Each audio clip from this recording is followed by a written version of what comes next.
and welcome to the Planet Zoo series of the game, or at least one try of it. Idea if it works.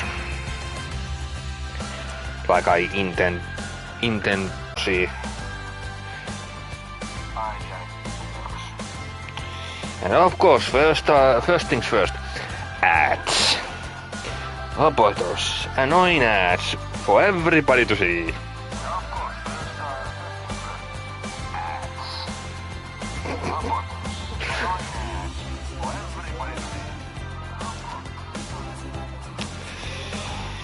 Give us a second here because the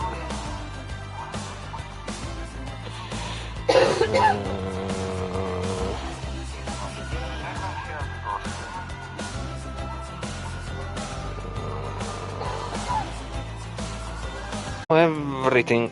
Push button.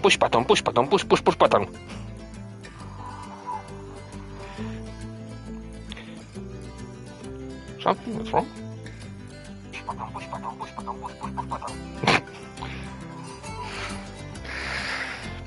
Of course I'm going to test it.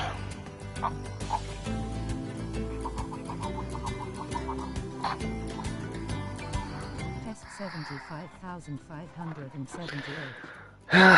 That works. Let's put the mobile phone to the charger.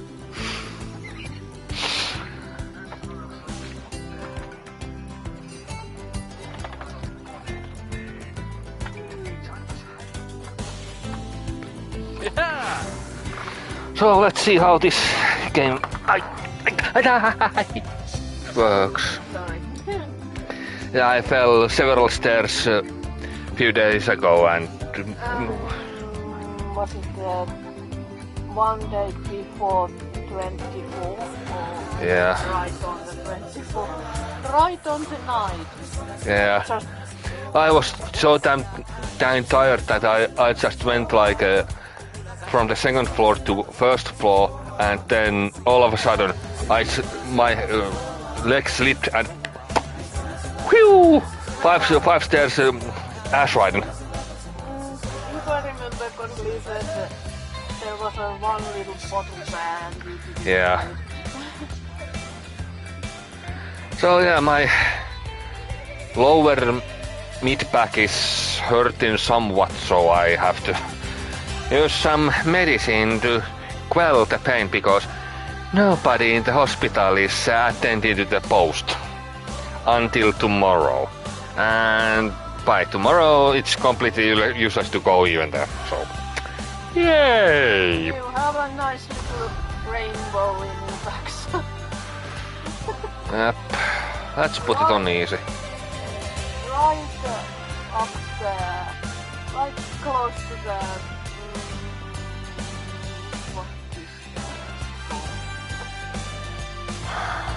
Like lumbar bone or something. It's like the leg joint, the last leg joint before attaching to the midsection or something. I don't remember the exact word, but whatever. I mean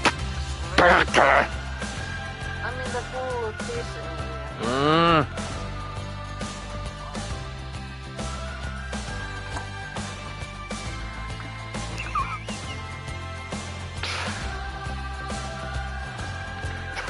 Sorry about the bad words, but it hurts like hell sometimes when you touch it.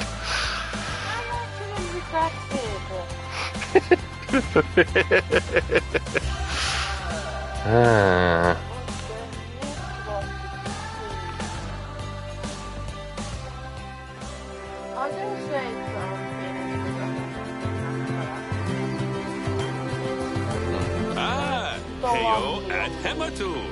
Yeah. Oh. Yep. Oh, sorry about that. I have a habit of slipping back into the Planko language. It's good to finally But meet you. I think it's called I'm lumbar bone, Bernard, but I'm not sure. Although I insist you call me Bernie. I don't The know, only pelvis person who bone or calls me something like that. Bernard is my wife. It's something. And even then, only when I've tracked elephant dung into the carpets. As you know, I own several zoos, but I always like to show people the ropes here at my home. Like, This is the first zoo I ever opened, and a source of great pride for me. There's a bug. Thanks to a lion breeding program we ran in the 80s. no shit.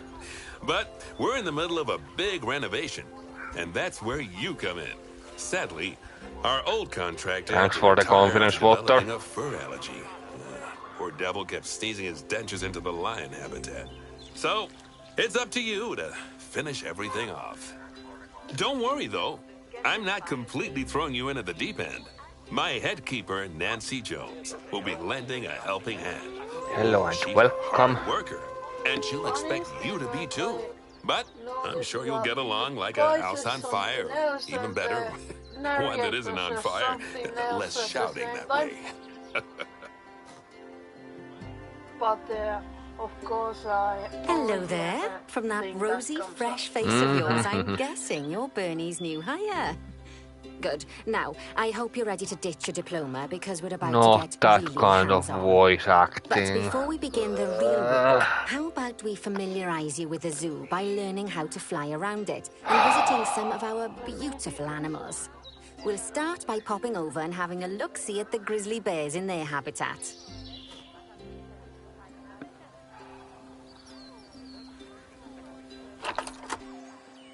No wonder you don't like it that much. Alright, Look at the grizzly bear habitat. which... I think it's yeah, that one. That's a Did you know grizzly. that grizzly bears, also known as Ursus arctos horribilis, can hibernate for up to 7 months a year? Oh, but then again, given the chance, I think a lot of people would do that too. Select one of the bears and you'll bring up its information panel.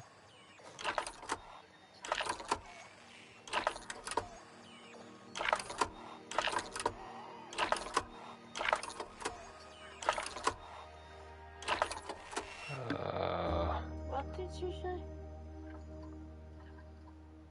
I think it's something that you have to like the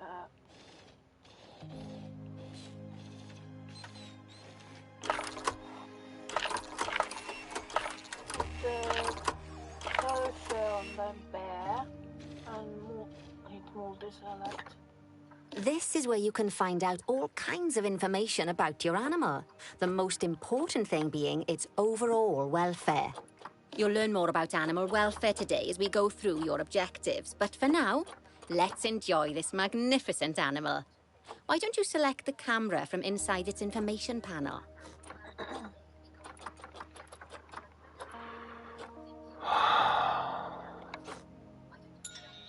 See, now this is a fantastic way to get a close look at your animals. Okay, when you're ready, let's pop over to the other side of the zoo and take a look at the lions. I've marked their location for you to find. I don't wanna be in this kind of view.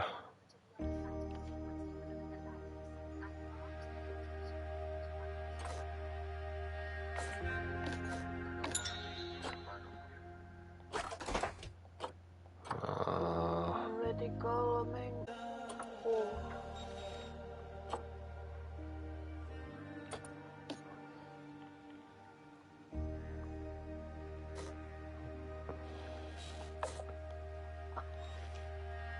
Oh, yeah, it must be this one.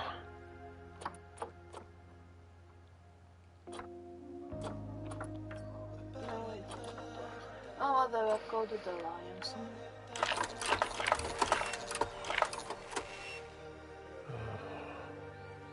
Close.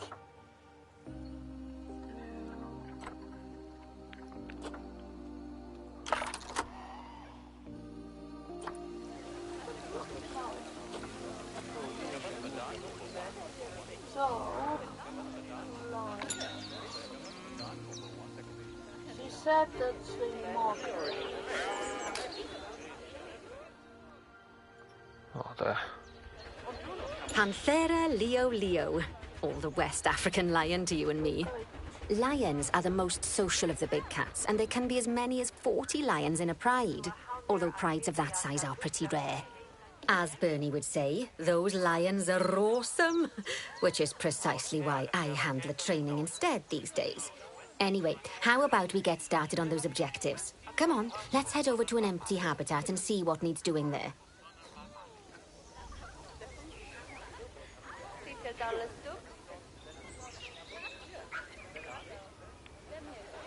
As you can see, it's a lovely space for animals, but it's missing a certain something. Well, two somethings. Warthogs. So I'd like you to adopt a pair of them. To adopt animals, we need to open the animal market, which is in the animal trading section.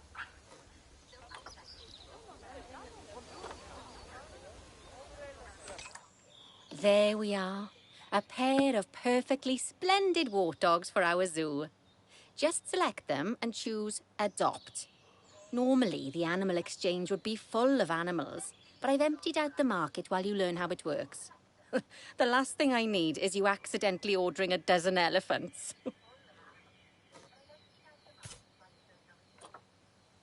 When you adopt an animal, it's automatically placed in the trade centre, where they're held until you're ready to move them into their habitat, which, as it happens, you are. So how about you move them into their new home?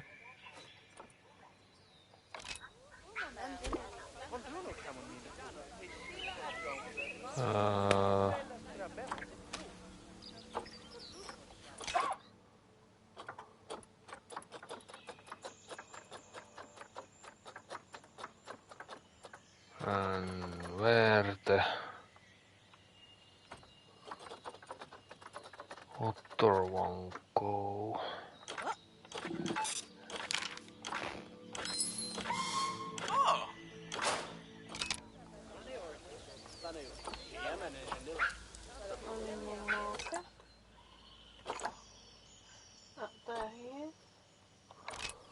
When you ask for an animal to be moved into a habitat, your caretakers will go to the trade centre, collect your animal, and deliver them to your selected habitat. I've marked the trade centre's location, so let's go and watch the caretakers in action.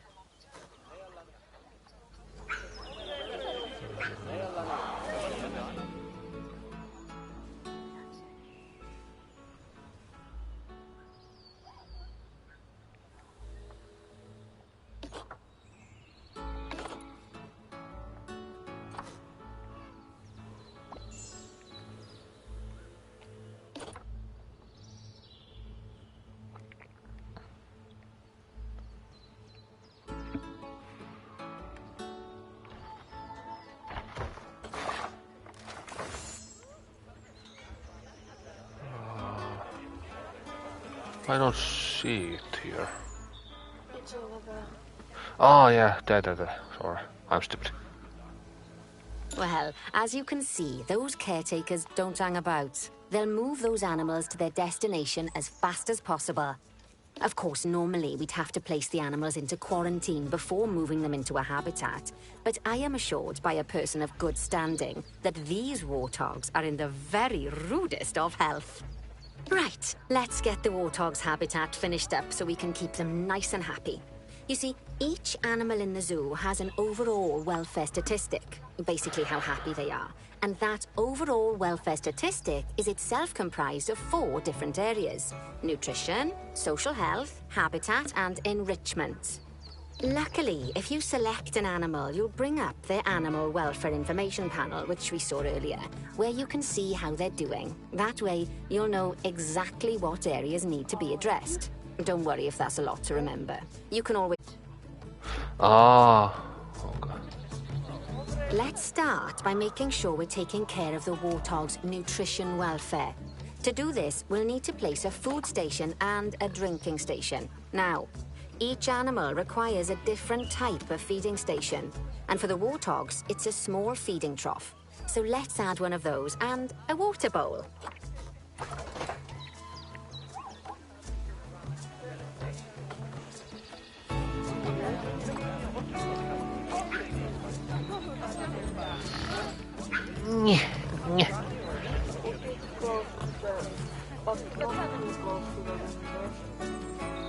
I was thinking about somewhere here-ish. No. Water bowl.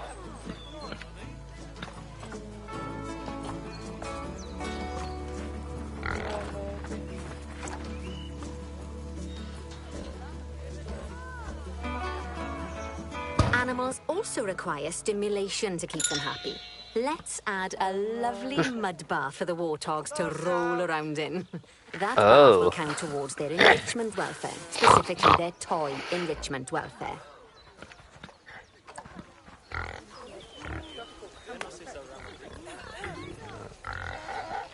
I'm like, put it cheese, a little bit there. No, not there, not there.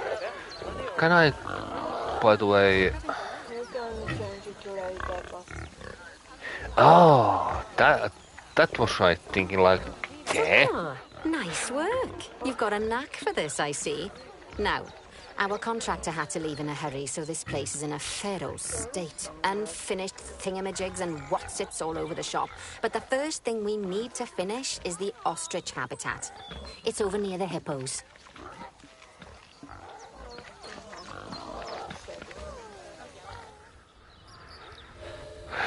So... I was thinking about that I would be doing the sandbox right off the get-go because why the heck not? Learn on the fly. But yeah, this is way more stuff that I was expecting to be, which is good. Oh, before we actually start building our ostrich habitat, let's pause time for a moment.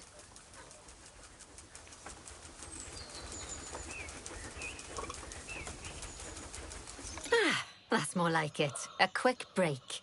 Sometimes it's a good idea to pause the game whilst you're doing something which requires your concentration, because it'll stop the zoo spinning out of control while you're looking the other way. Let's keep the game paused while we get this ostrich habitat built. Okay, job number 1 here is to add a habitat gate before we complete the barrier. Every habitat needs a habitat gate. After all, how else would the keepers get in and out? Just make sure it's hooked up to the path so the keepers can reach it.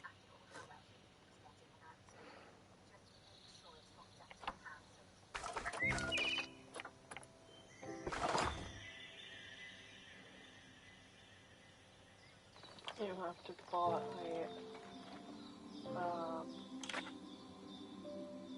yes. Does it matter which way? Oh, does it matter? It surely does matter. Otherwise the keepers can get inside.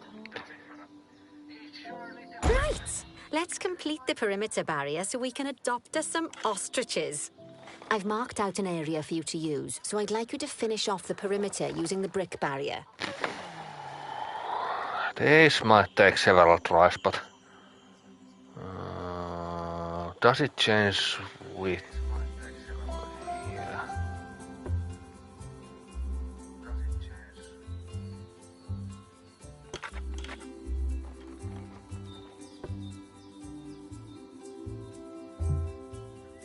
So...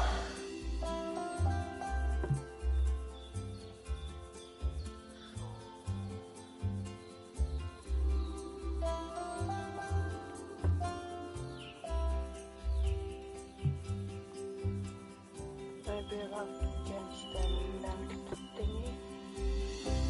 Question mark.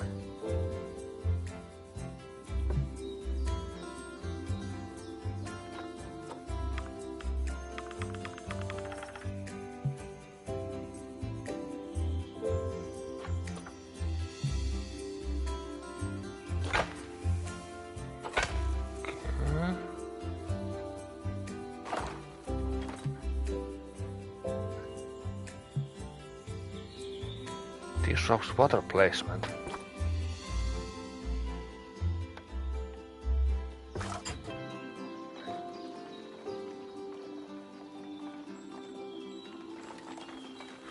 So... If I remember, you can. Oh! Okay. And you can they can even also curve.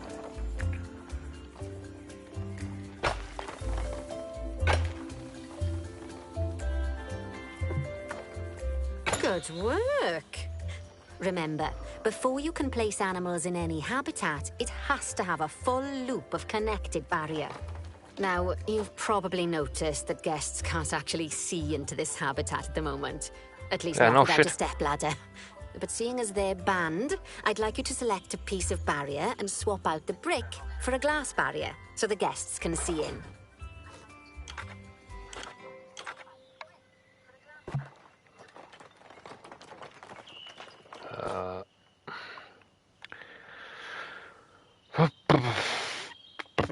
But you can have to also think about where to put the barrier, the glass barrier, so that people can see it, and also because of animal welfare, because some of them don't like it, some animals don't like it that people see them that much.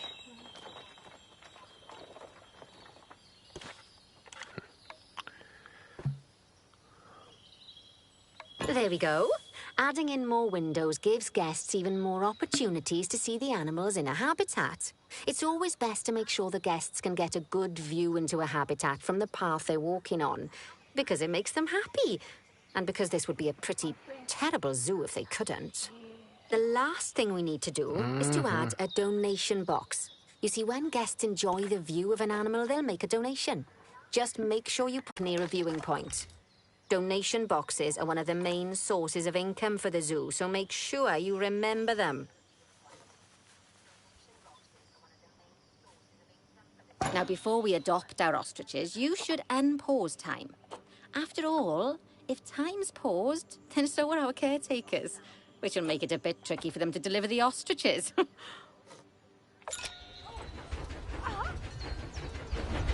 Oh, by the way, as well as pausing time, you can also speed it up. It'll run everything at 2 times and 5 times faster. It can be useful, especially if you're waiting for money to accumulate or for animals to be delivered to your habitat. Personally, I use it when I'm waiting for a brew to finish. All right, you've finished the habitat, so it's high time we adopted those ostriches, don't you think? Let's get 4 of them in here. Actually, I'm going to do the bit more. But I can't now. I can't do it.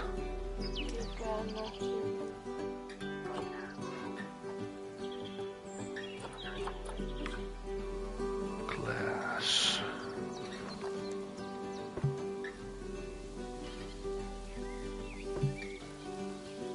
I was thinking that when you have the glass that you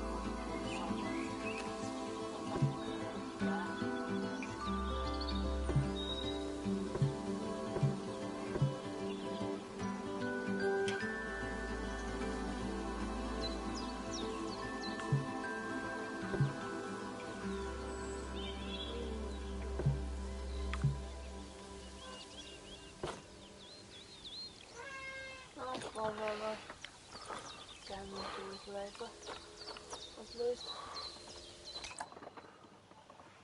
So...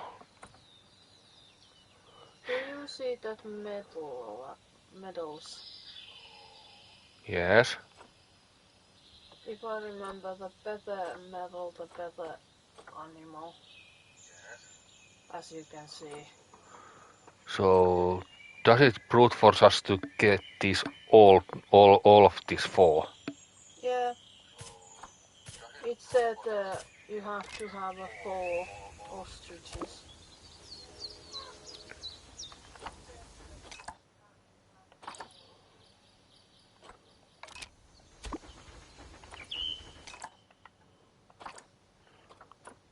This is way more work than I was expecting.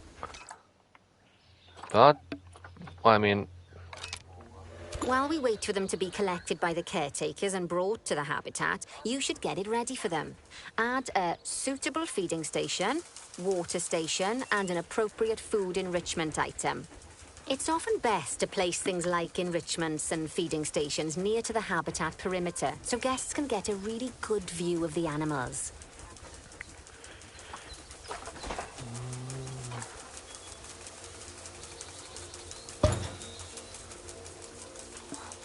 Let's put 2.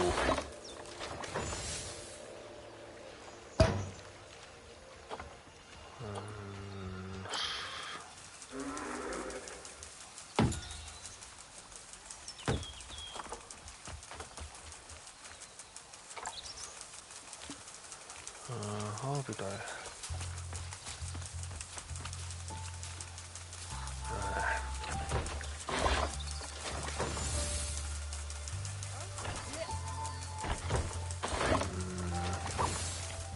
Yeah, I screwed up this one. Oh well. Oh, good to see the ostriches have somewhere they can really stretch their legs. Did you know they can actually run at 43 miles per hour? Oh, heaven forbid they ever escape. The speed camera fines alone would bankrupt us. That's a good joke. Well, Bernie certainly seems impressed. Did you do his speed camera joke? Every time we get an ostrich. So, now we've made the ostriches' lives a bit better, let's do the same for the keepers, shall we? To make it easier for the keepers to feed the ostriches and hippos, we should build a new keeper hut. Keeper huts are where the keepers prepare the food for animals, so they should be placed near to the habitats to make sure the keepers don't waste their time walking when they should be looking after the animals.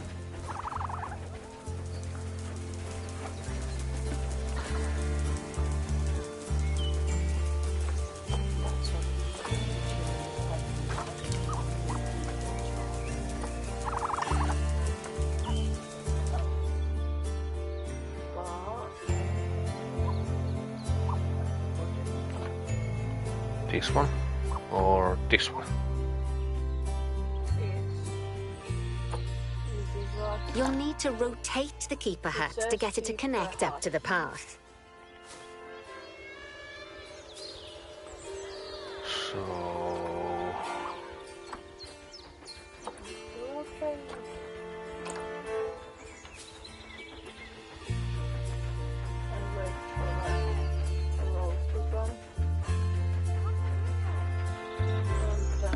it's smack dab middle there. This keeper hut only has space for one keeper, but the larger keeper hut can allow multiple keepers to prepare food at the same time. Oh, but bear in mind that keeper huts and other staff facilities shouldn't be placed near to areas where there are lots of guests. Guests don't like seeing facility buildings, and it can affect their happiness. Negatively.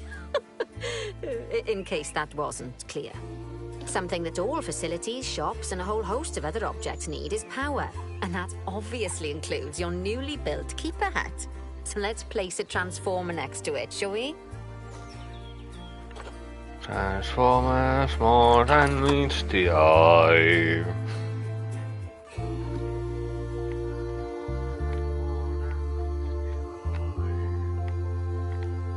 Transformer. And it also needs a... Invalid rotation. It also needs a road. Oh. Lovely work. Now the keepers can start using the hut to prepare food, and thanks to where you've put it, they won't need to walk very far to deliver it to the ostriches and hippos. Let's get on to your next objective then. Bengal tigers. We want to adopt some, but I'm afraid there's nothing ready for them yet. Head on over to the plot of land I've marked out. It's not too far away. Bengal tigers, you say? Lovely. Little kitty cats. Righty, your next job is to build a habitat from scratch. And concrete and glass, I expect. So go ahead and build it. Just make sure that the habitat includes that big hole we've dug. Oh, and don't forget to add a habitat gate to the barrier. Oh, and make sure the guests will be able to see the tigers.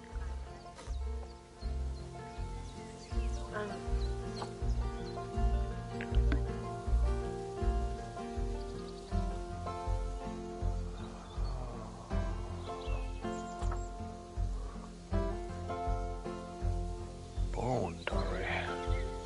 The wall, it has to be quite strong and high, so that the tigers can jump over. Okay, let me think this through then. Because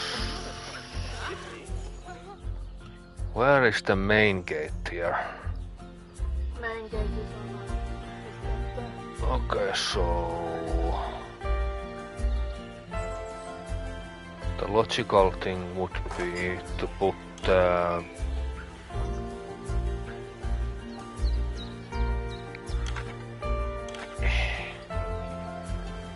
why is on always on an odd angle?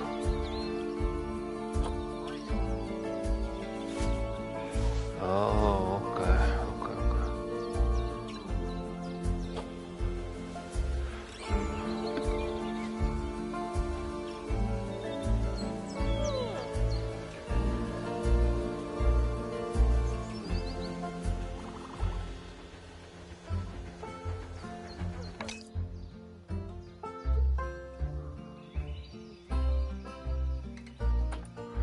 So it has to be that high.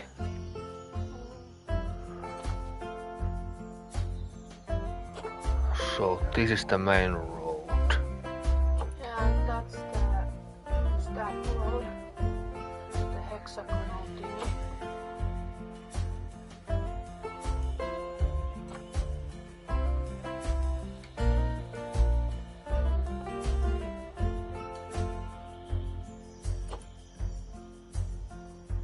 It would make sense to put it here. And now it's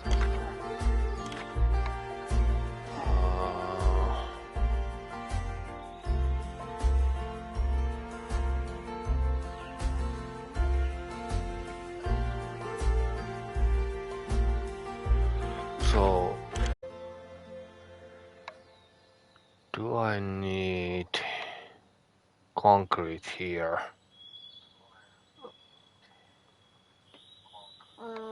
so the resistance grade 5. Go back. Dilapidation rate high. Okay, new, no climbable. Not climbable. No, not climbable for tigers because they can easily go and climb over if they want.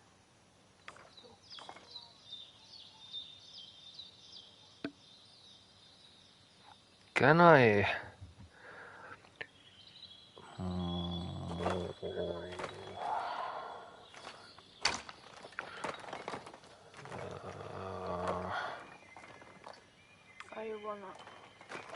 You wanna curve it? Yeah. Okay.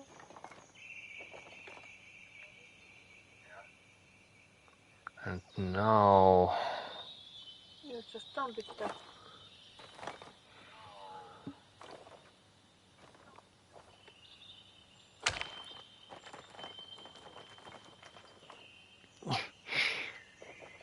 it's so damn tight.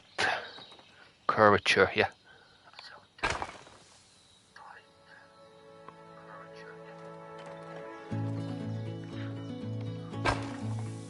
is the main road?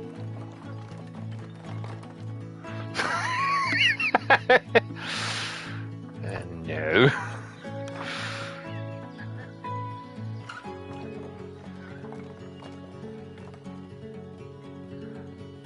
I need to see what the blue line makes it difficult to see actually a little bit.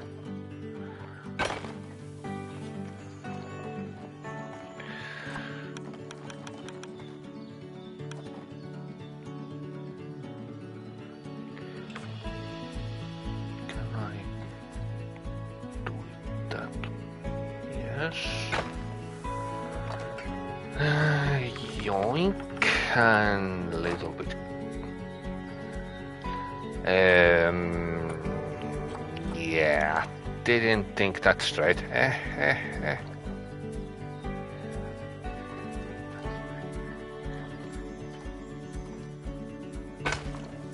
No.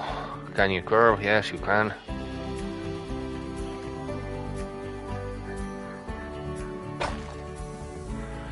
And how bad of a... No, actually that's not usable. So we need to downgrade the length of it.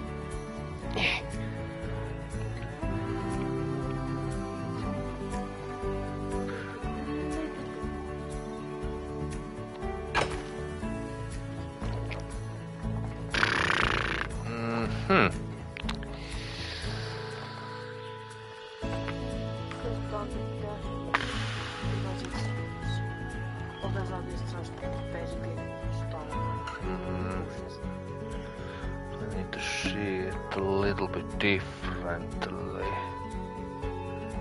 This is the carrier mode, so if you wonder why this looks completed, so much completed, because this is just me first try on this, trying first time ever. Even though next year is coming Planet Zoo 2 already, it's confirmed. So yeah.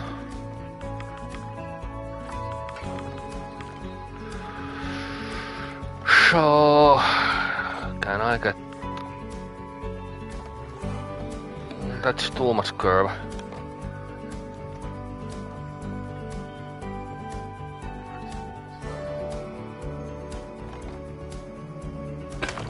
There.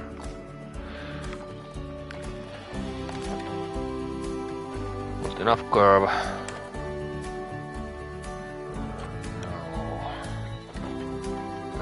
Wanted to be this way.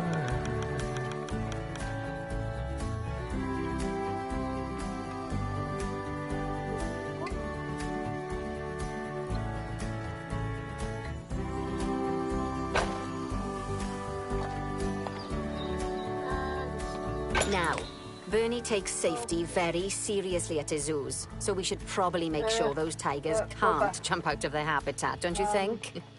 The way you do it is by changing the height of the habitat barrier. Okay then, let's select the habitat barrier and then jump into barrier editing mode. Interesting 8.70. Great. Now highlight the entire perimeter of the habitat. You can do that by selecting fence segments one by one, or select one and hold to use the multi-select mode. Now that the habitat is in place, don't forget to put down a donation box near to your viewing areas.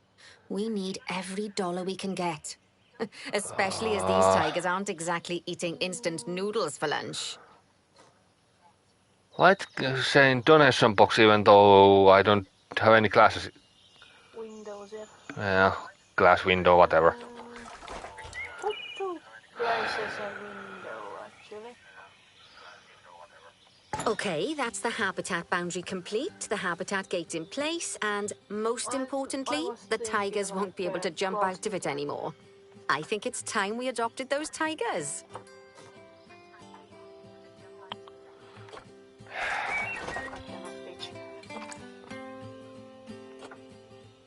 10K each? Endangered species.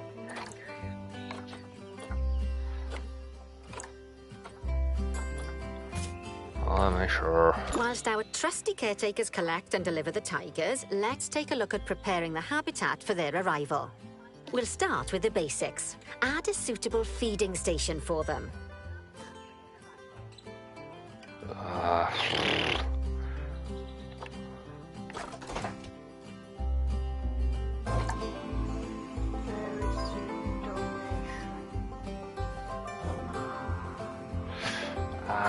I screwed it up a little.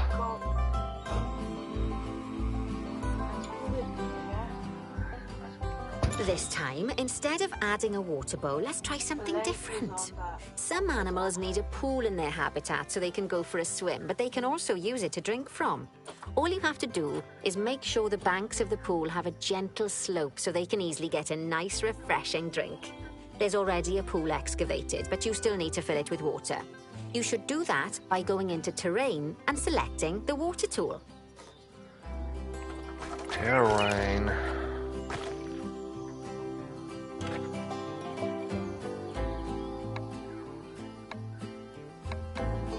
Yes, that'll do nicely. Of course, just like the warthogs and ostriches, these tigers will also need some enrichment. Why don't you add some suitable toy and food enrichment items into their habitat? Sorry, but there we go. That looks more like it.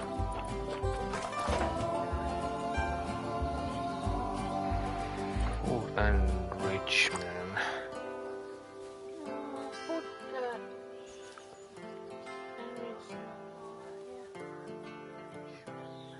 Here somewhere? or you can go and put it next to the donation box thing.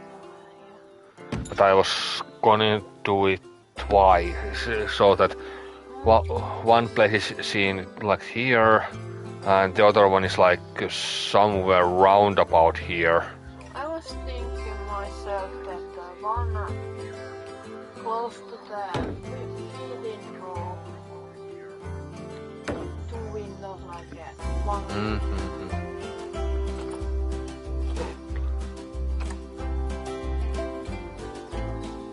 Robin bat. And basically scratch that. I know.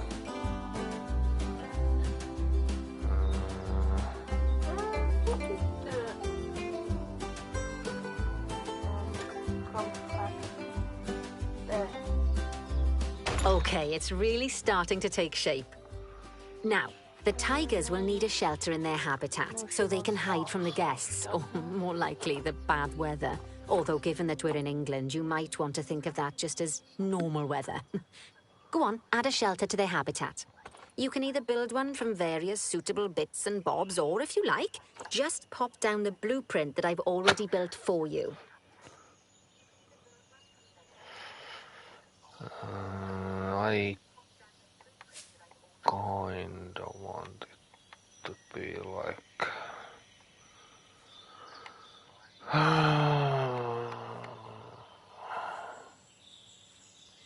Put it a little bit so that the guests don't see too much inside. So they can have a...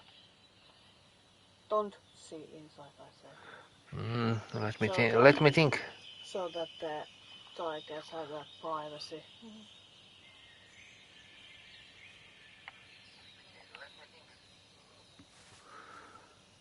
Because I'm thinking about where I put the glass to.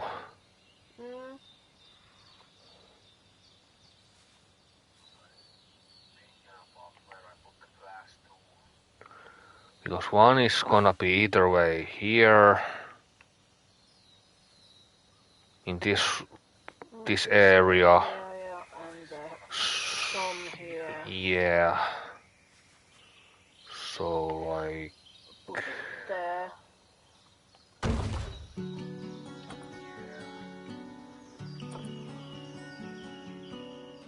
But also you have to also keep it in mind that the tigers can get out.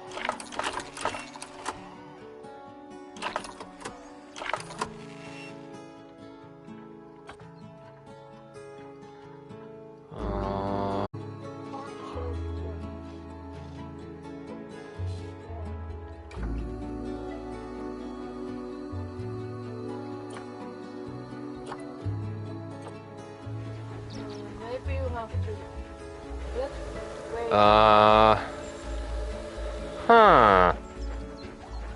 I know. Let's wait for the tigers to show up.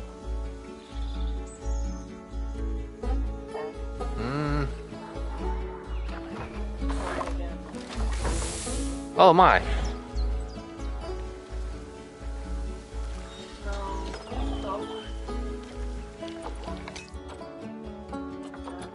Poor Dabs. I'm sure it can't have escaped your attention that the tigers look a bit miffed. That's because they aren't too keen on the type of terrain in their habitat. Select a tiger and bring up its information panel. Rightio. Head over to the Terrain tab. That way you can view the terrain information and see how they feel about different types of terrain. That'll tell you what the tigers need more of or less of in this habitat. Okay then, open the terrain editing tool, select painting, and give them some more soil. Yes, that should help with the habitat part of their welfare.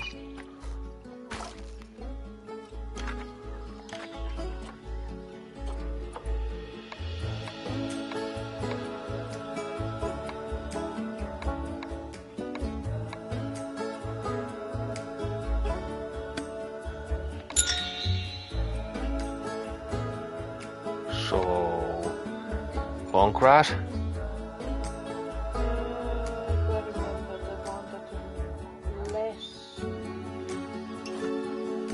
Let me see.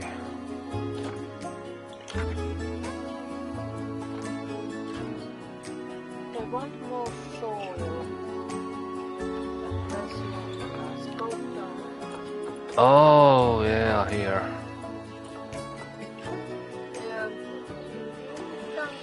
More soil. A little bit more soil.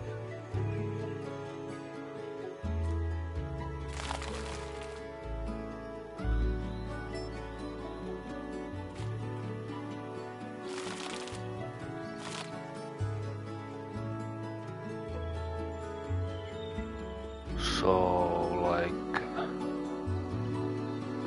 Then also create such different weather.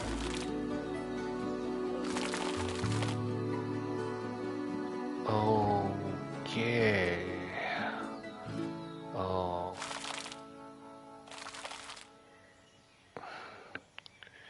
Now you have to Yeah, I know. I noticed. more short grass.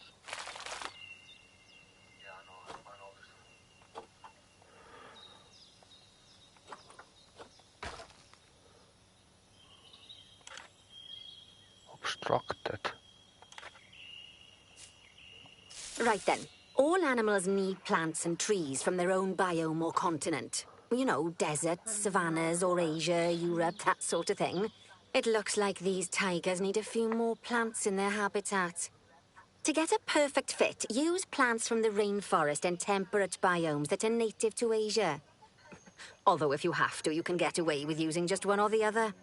The tigers will also want a certain amount of their habitat to be covered by those plants. To find out which plants to use and how many, select a tiger and go to the Environment tab.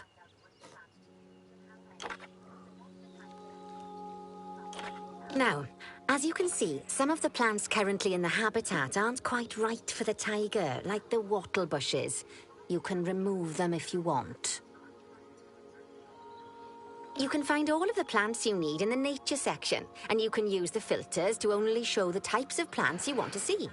In this case, that's plants from the rainforest or temperate biomes. So. Go back to the tiger.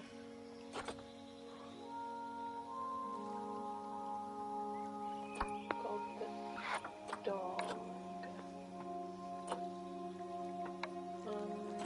Asia.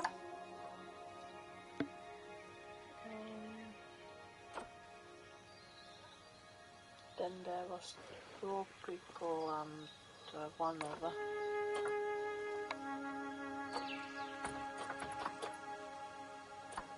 Let me see actually, because it's easier than contents Asia tropical temperate grassland.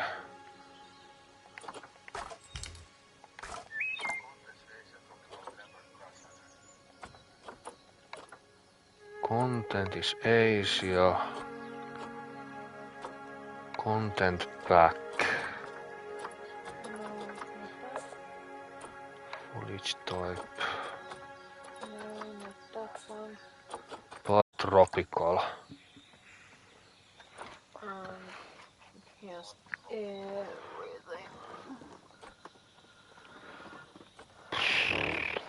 And it was some sort of coverage stuff that they wanted. Property.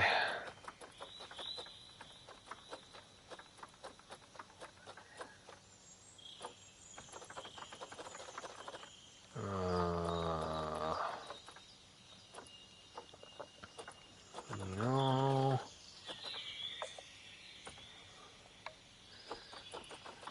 Steam. No.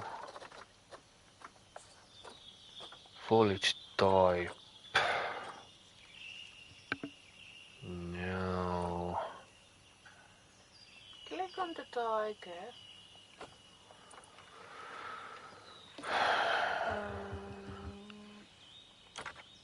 Oily coverage. So appropriate plants. Dump some bamboo.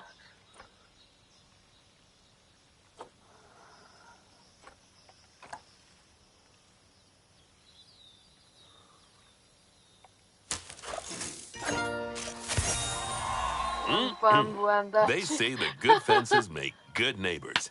I guess that's doubly true when one of the neighbors is a Bengal tiger.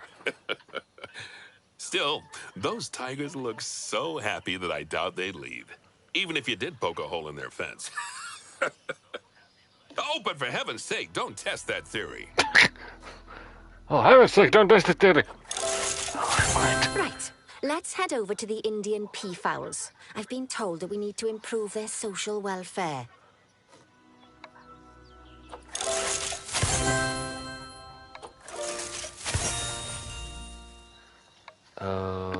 Righty. now the window. Before we forget to do them. Yeah.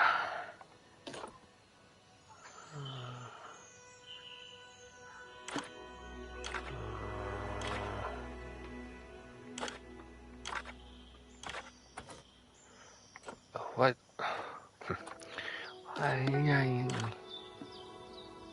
Happy touch.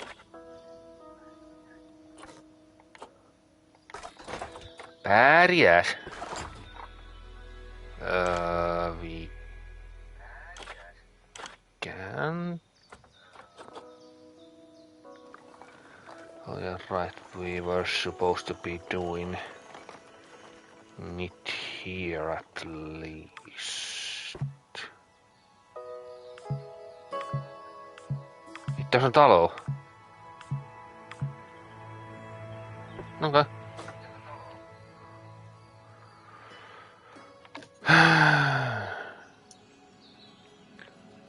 Now then, just find one of the peafowls and select them to open their information panel. Then we can have a good gander at how they're doing.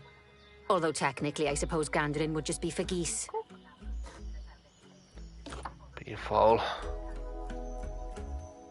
Expand their social welfare and we can get a bit more detail. Now, they've clearly got plenty of space and they're not stressed, but it looks like their social group isn't quite right. So let's find out more. Head over to the social tab to see what's wrong. Right, as you can see, the peafowls need their population to be larger. To solve this little problem, you'll need to adopt 3 more female peafowls. Off you pop to the animal market then. Yes, Mom. Off we pop.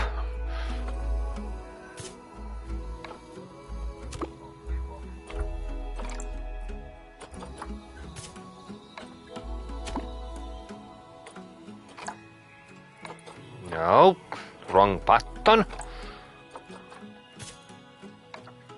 Good work on those peafowls. I expect they'll be delivered soon. But sadly, it sounds like our snow leopard is a bit grumpy. Let's head over there and see what's wrong with her.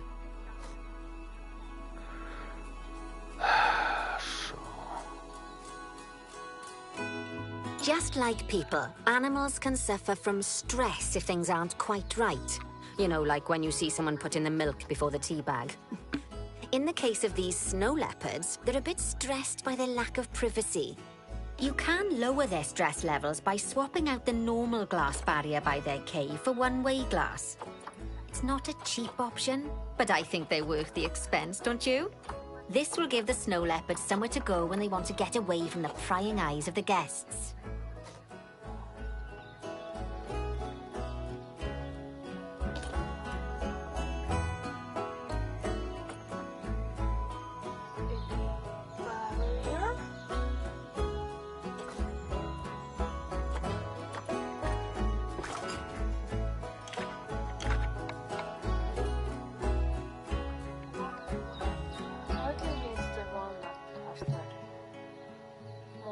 Of course, when an animal isn't in its natural biome, it's probably going to be too hot or too cold.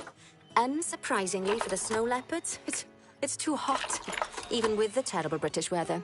You should help cool it down by adding some coolers to their habitat. But let's start by opening up the temperature heat map and having a look-see at the temperature in the leopard's habitat.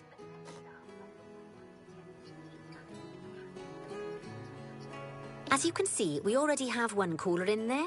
Let's pop some more down and get as much of the habitat as chilly as we can.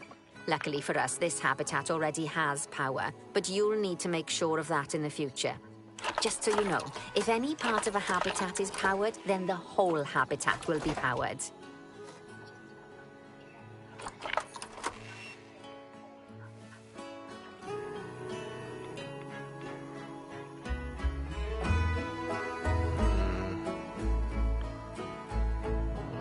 One now put it here.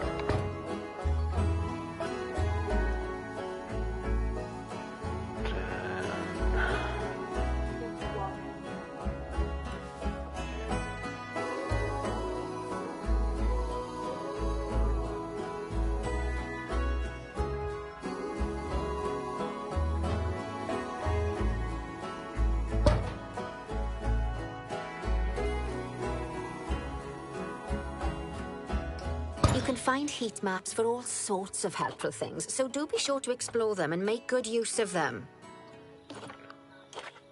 It'll take a little while for the temperature to adjust once you've added coolers or heaters, but now we've got the coolers in, we can address the leopard's terrain welfare. You see, what the leopards really want in here is snow and rock, so let's make that happen.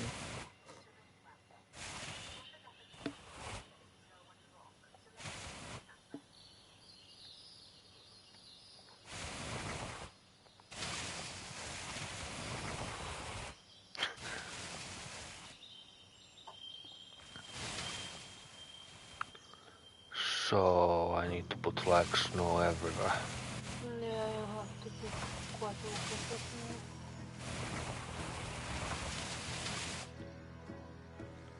careful. Maybe not in there. Oh.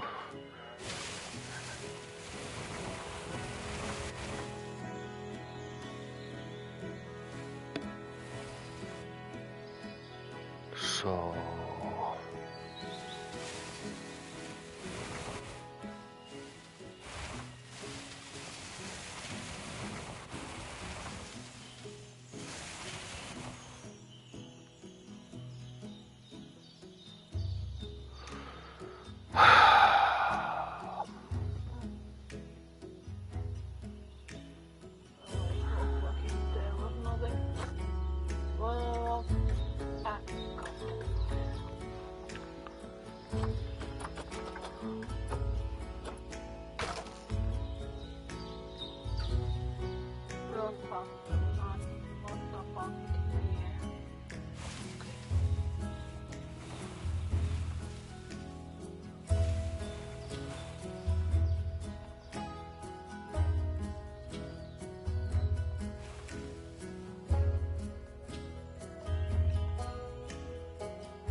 All of that should give you a pretty good understanding of how to make animals happy. So I'd like you to go and check on all the other animals in the zoo and fix up any issues with their habitats.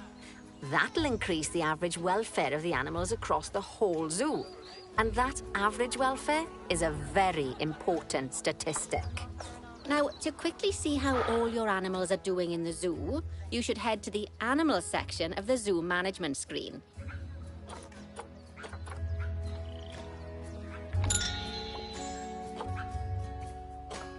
As you can see, this list shows you the animals' overall welfare. So if something's amiss, then you can quickly pop over to them using the locate tool. Right, I'm off for a cuppa while you make sure all the animals are well looked after.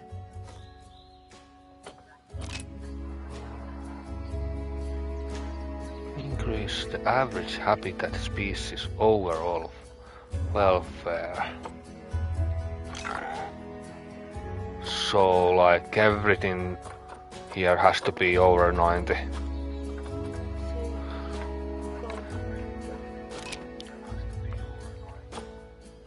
No.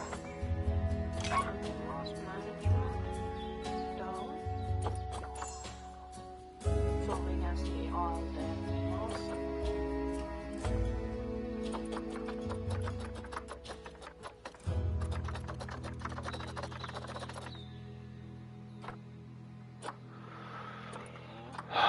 We go up and see. So more. So the zebras and giraffes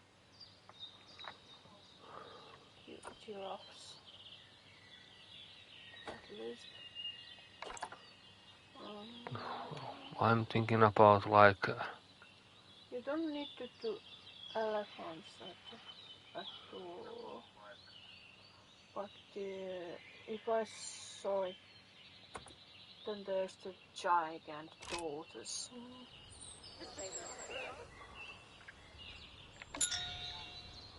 She said that you can, when you go to back to the animal welfare thingy, that you can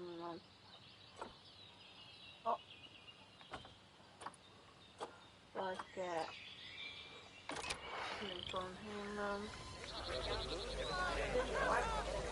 Oh, they don't have any enrichment. so what I'm going. We need to also hard shelter. Ha, superstar. Superstar, comes hello.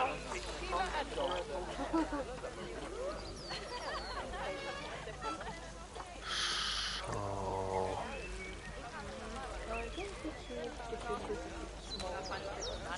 that's the smallest I've seen so far. Yeah, it's 4x4x2. Okay, so welfare and food enrichment.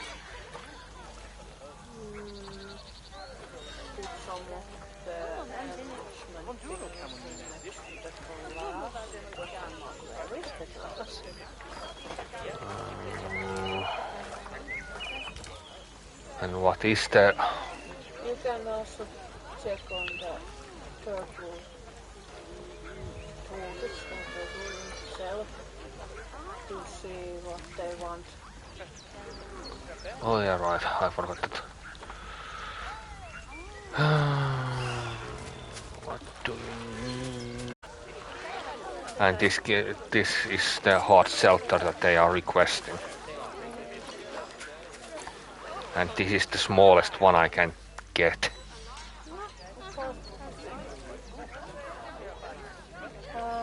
Get one that has a more of a view.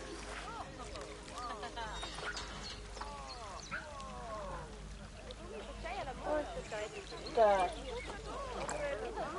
But put it like that the people can see inside.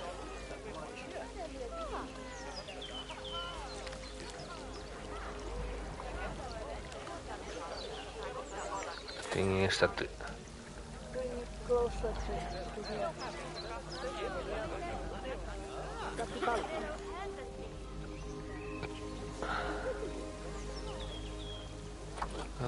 was that for buffalo?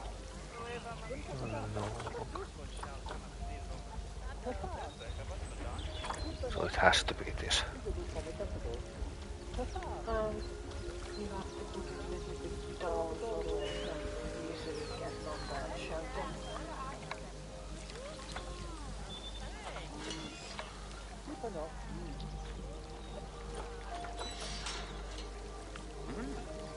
I think it's the arrow thingy.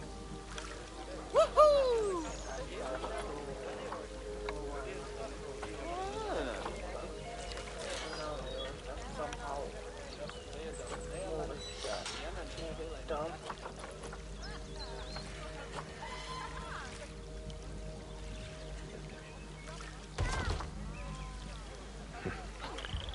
Dang it.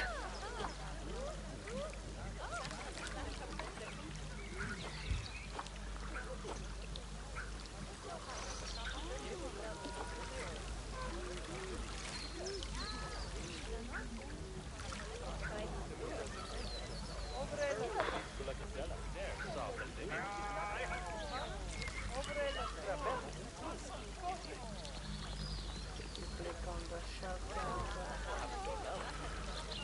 Yeah, I did, but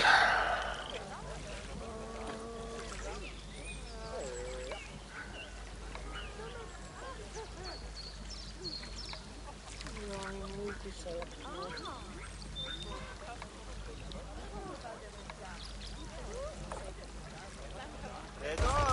have to delete it because I screwed up.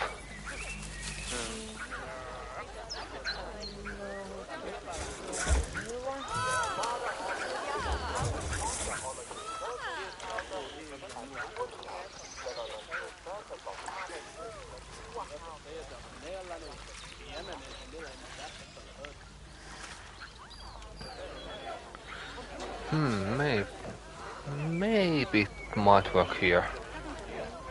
Put it a little bit down. But how? It's the thing that has the green, blue, red arrow. Thing. The green round. Go down.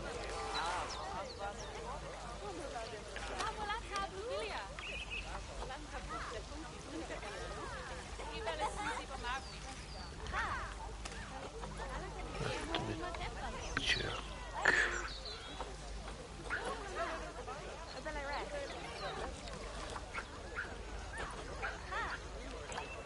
I just can't make it to snap.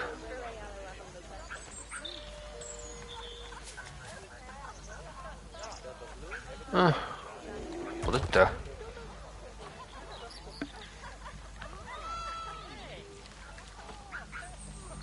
There's this button here. For all animals. There are three circles there. So we need to put this one too.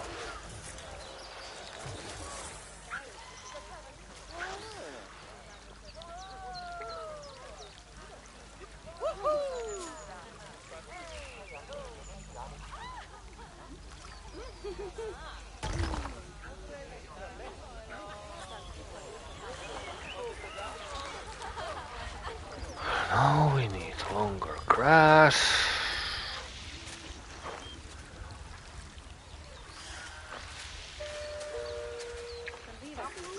And now we need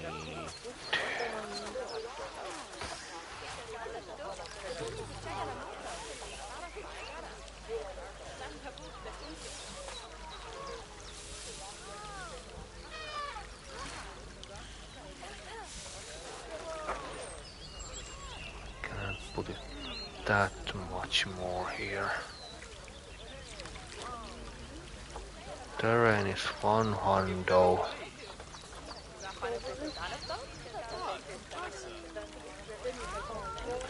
So it's in Richmond.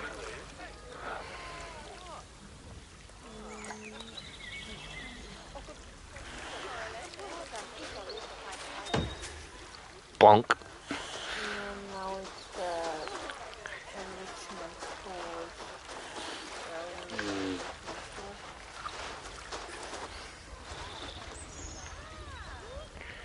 Let's put one like here. And the other one here.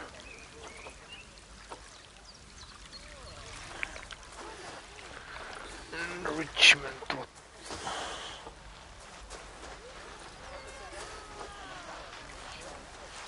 Go to the filters themselves.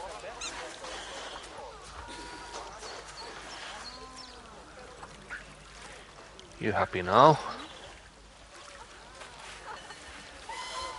Social. Yes. It's trying to hide.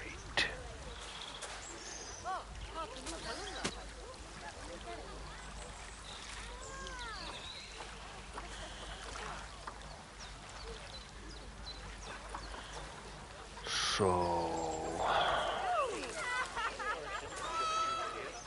There must be too many people.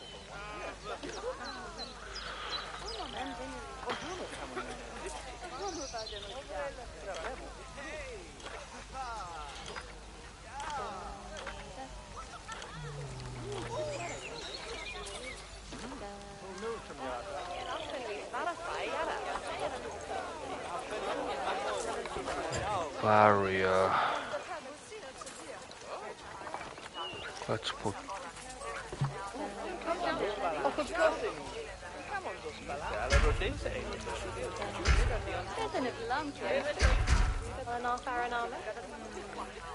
it doesn't allow me to do this.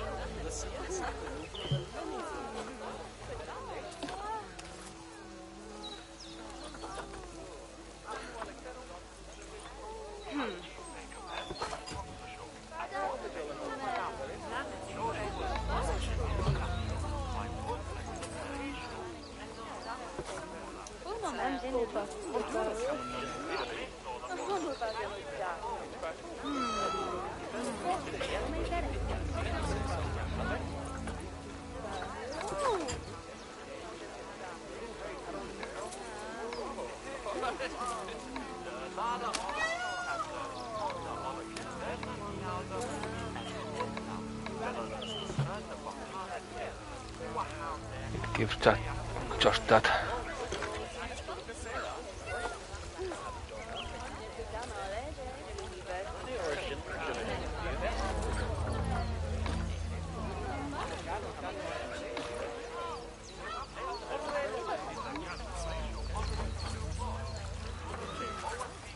Do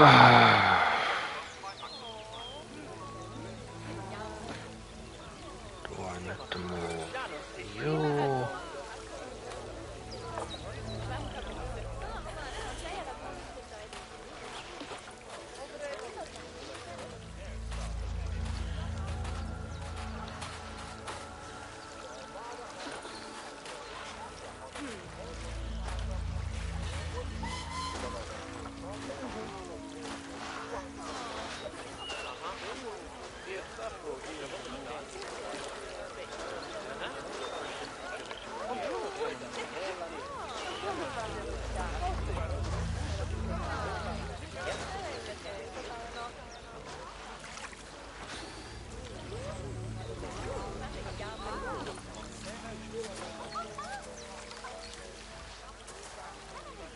So this don't work.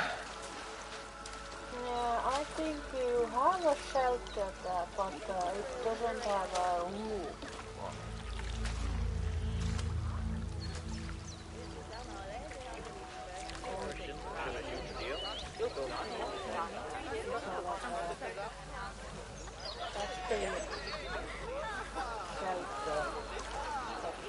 This one. That's the original shelter. They just need the roof on it. That's it. So You just build the roof over it. Basically.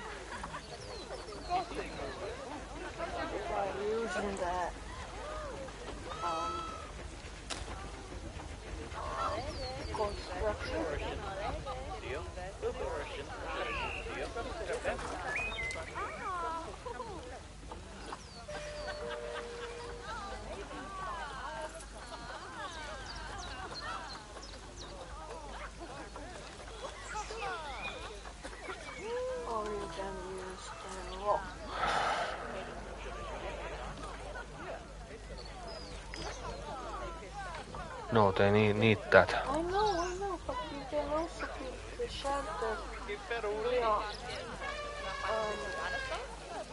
using like rocks or something.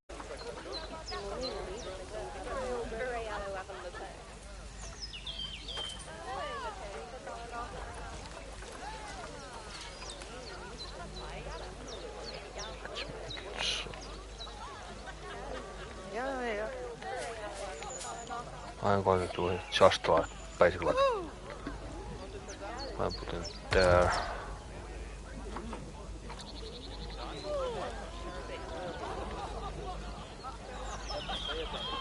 I call it good.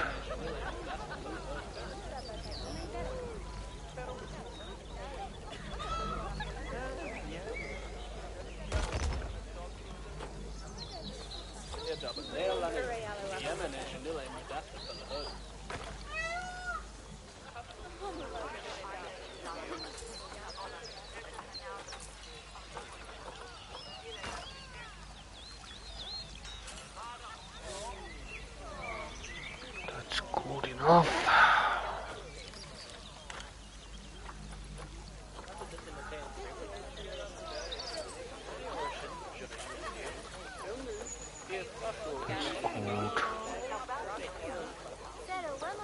That's good enough.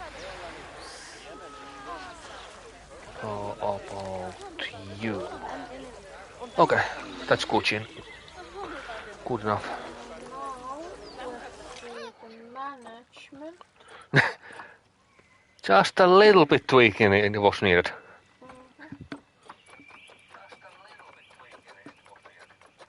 So it's basically best for us that you build the stuff and I'm do the money management. Okay, works for me. Now the zebras. So I thought it would be a social problem. let's see, terrain, short grass. Soil and long They don't need that much. Now you have too much soil. Yes, but I need short grass. I know, but you need also long.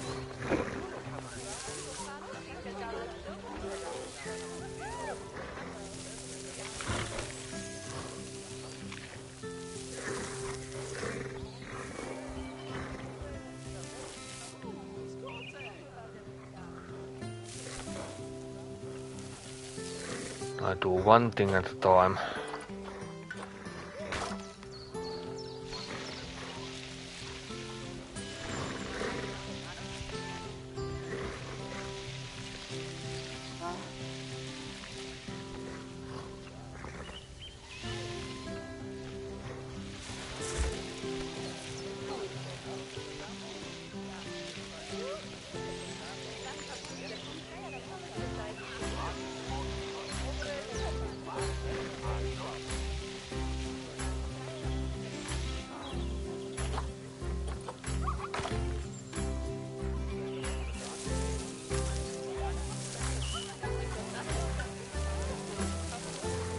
That's good enough.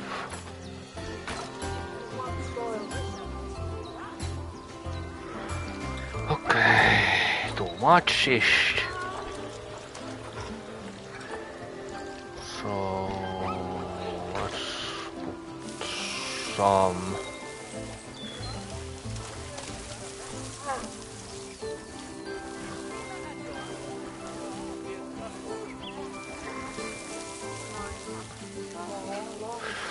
I know.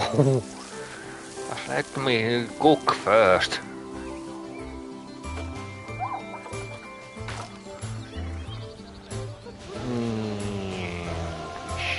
Should be okay now.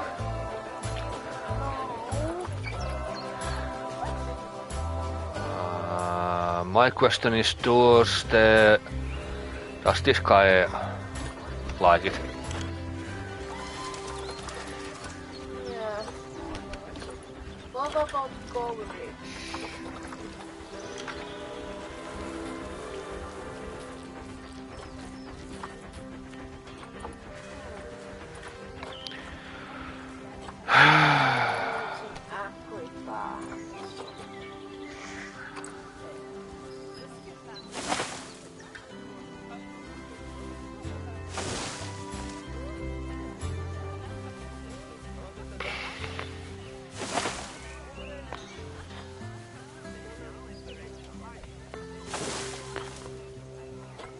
That's not enough coverage.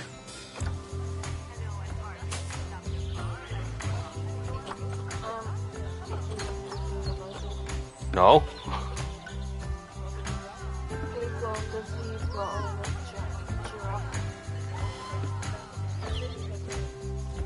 Because it shows all the plants that they grow.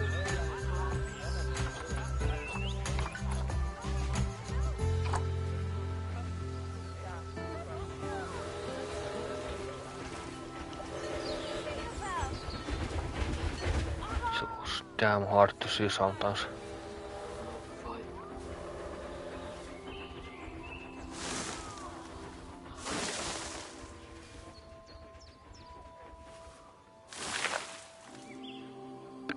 Coverage is getting better, but plants are dying. Okay.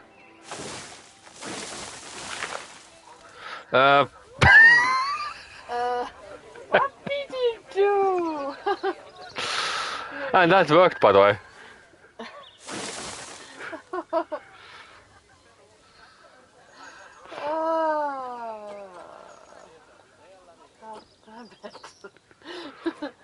Let's make a big palm tree. Yes, that would be. Maybe you have to put some smaller plants.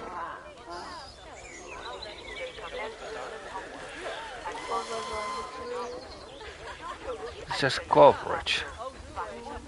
Animal request plant and people.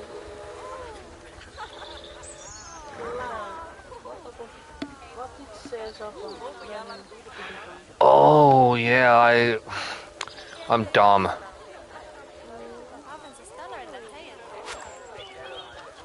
Is that too much? I think there's too much actually. I might put over a bit too much there.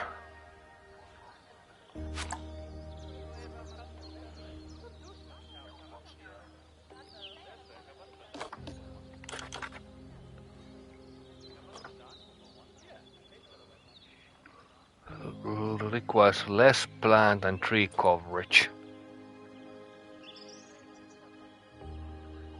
Plant type and coverage is several improved.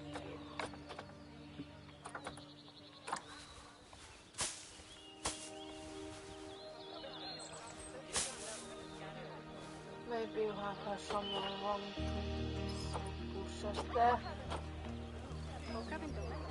What about happens if I do this?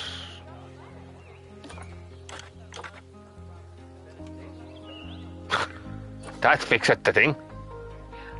Now check the giraffe. He likes the trees.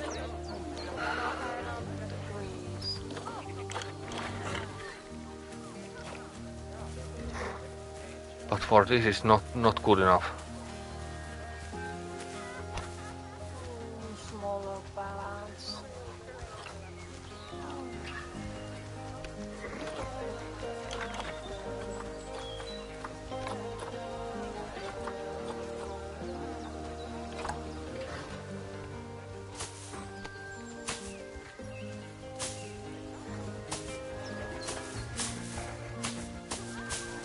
No, it's too much for him.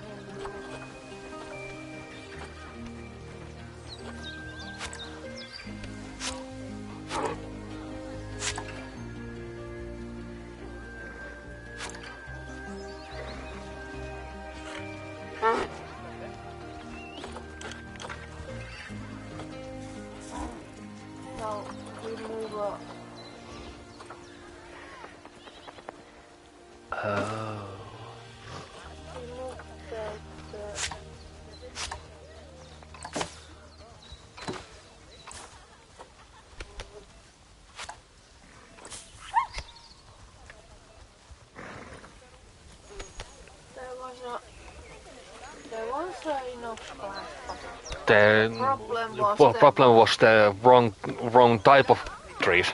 basically you put it down to plants with the African animals. Not bad. Not bad at all. I think it's fair to say that That's all. you've passed the first part of your training with flying colours. Because There's those still two lots have more to a- learn, but we'll have to head to another one of Bernie's zoos for that. If you want to grab your passport, we'll head What off, I shall was we? trying to say is that Sounds like you got the whole zoo purring away nicely. Well, purring, grunting, screaming, booming. All the appropriate noises. I guess I was right to hire you, huh? Don't tell her I told you, but Nancy wasn't sure you'd even last the morning. So, we're happy this is working out. And Nancy owes me a Foxy coffee.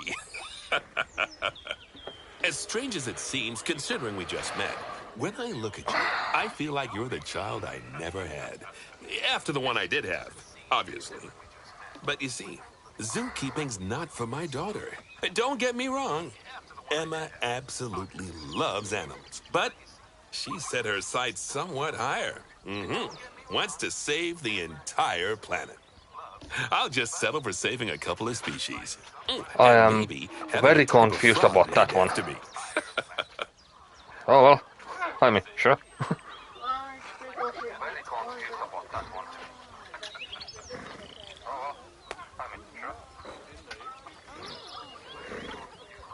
Because it wanted to have a specific.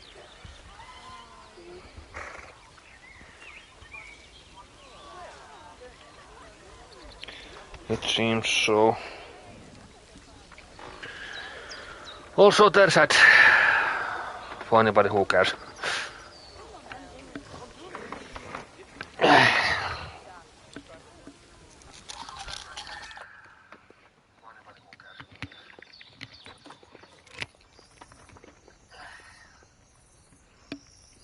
And that's not all. Mm-hmm.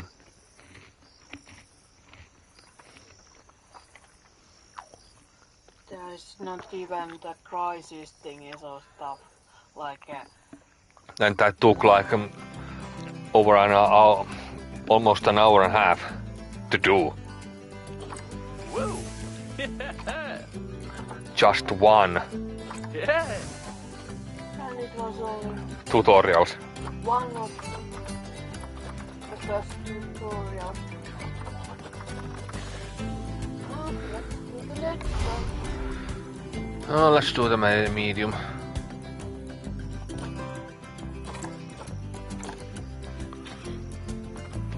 I kinda hope this is not Because you also have to do the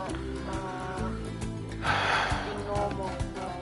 You also have to do the crisis things with diseases and stuff. I think this is going to cover that shit.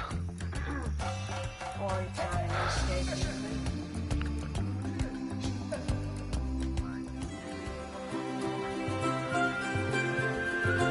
Welcome to Madagascar. It's quite the change of scenery from dreary old England, huh? Apart from the weather, I suppose. They don't call these places rainforests for nothing. The zoo you'll be working in is an ape sanctuary, where we're doing vitally important conservation work. Not just for apes, but for all kinds of species. But apes, well, apes are some of the closest relatives to humans there are. And yet, the way the world treats them is like, well, very much like some of us treat our actual relatives. Anyway, that's why I'm determined that our operation here does some good. If we can all leave some part of the world in a better state than we found it, we'll have lived lives worth living. And speaking of states, I have a horrible feeling I left the house in the right one. When I get back, I expect my life won't be worth living at all.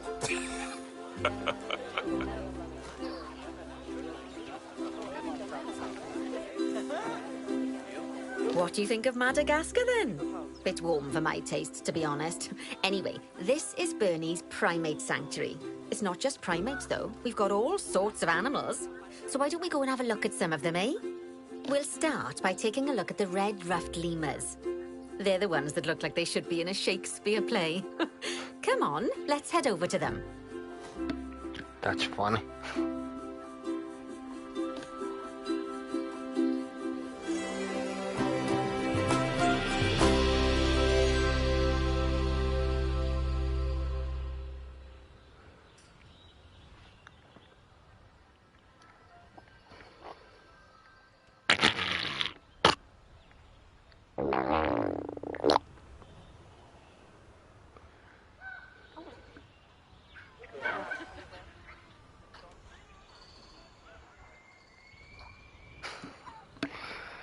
It sounds so different in this game. Red-ruffed lemurs are found in the rainforests of Masoala. That's in northeast Madagascar. They can actually live anywhere from 15 up to 25 years. Fancy that, eh? Okay, when you're ready, let's go find our Bornean orangutans.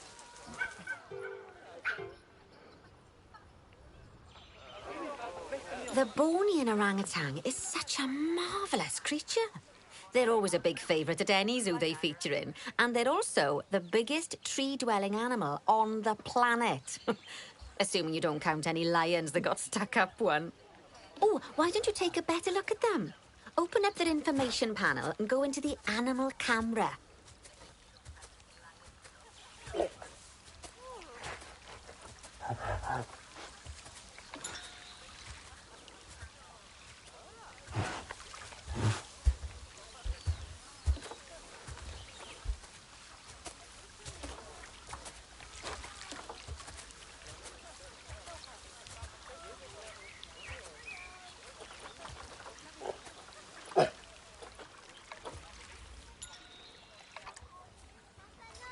Aren't they just incredible? No. When you're ready, let's go and have a look-see at some of our beautiful bonobos. They're quite the characters. I can't say that I hate apes or chimpanzees or that kind, but it's just that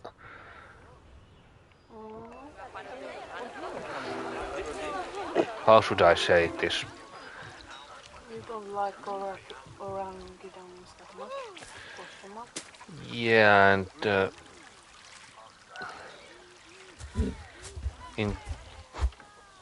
when I'm seeing how they walk in this game, it looks way too mechanical. Like it's not organic enough for me. But it's an older game, basically. And also thing is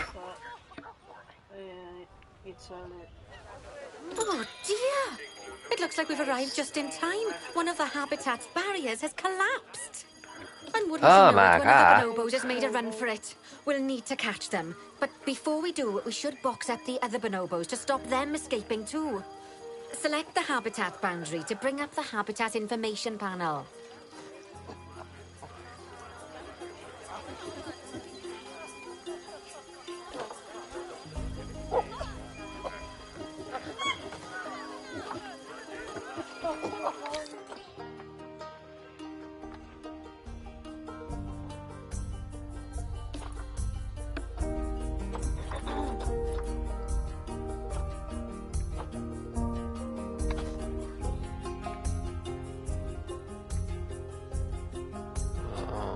Do I need to go? So what was this bonobo?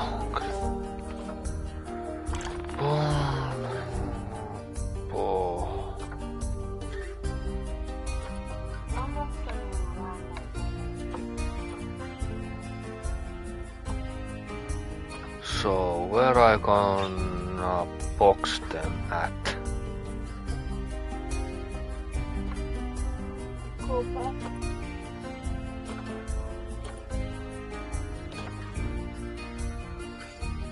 That's box at one.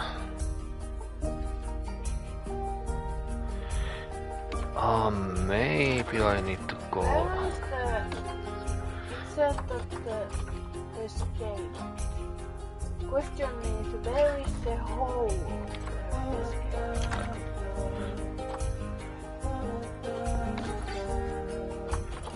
I already boxed one at least. And the hole, I think it's this one.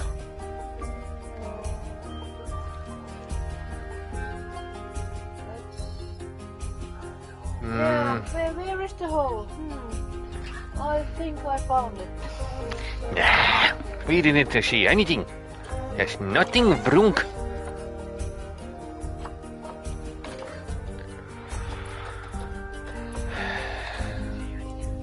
My question is there any animals? Oh,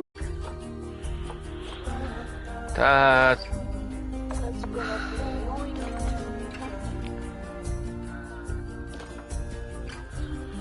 It said that we need to get wet. We have to buy wet.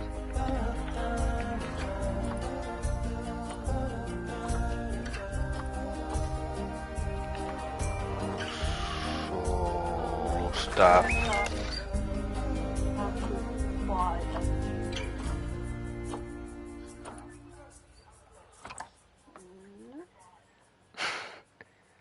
Right there. No. Whatever you wanna. Just dump it there.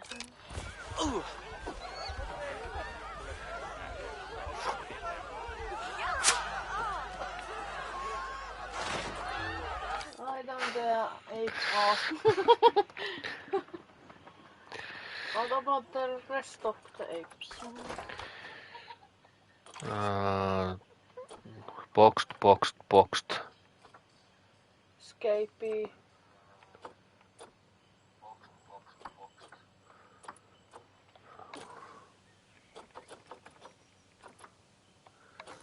Box set.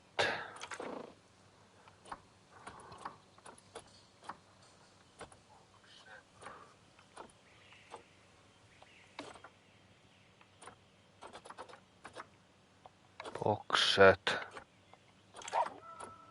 I remember it said that you have to box every animal in the enclosure. Okay, that's a relief. So while the vet deals with our bonobo friend, let's go fix up their habitat so they can't escape again. Head back over there. As you can see, the barrier's collapsed. Someone's taken their eye off the ball, obviously. Let's get this one replaced. Select the barrier and then we'll edit it. Delete the broken section of barrier and replace it with a brand spanking new one.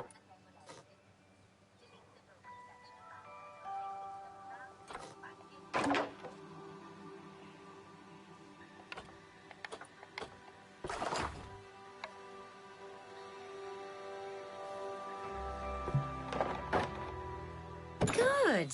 Now that we've done that, we need to make sure to add climb-proof barriers to the top. That way the bonobos won't be able to climb out. Just make sure you've got the correct piece of barrier selected when you do that.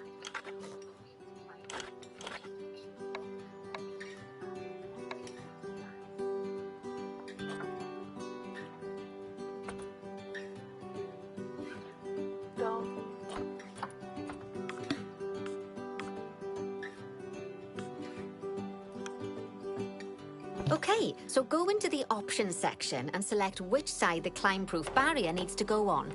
And don't get it wrong.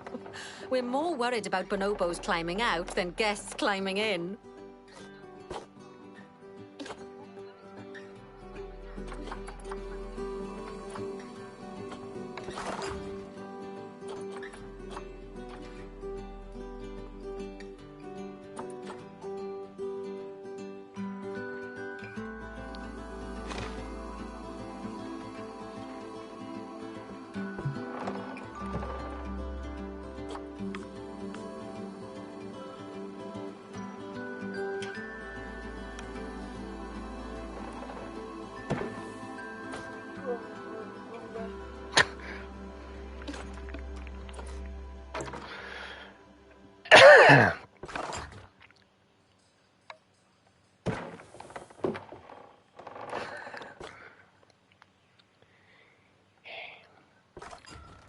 Yes, I can be dumb.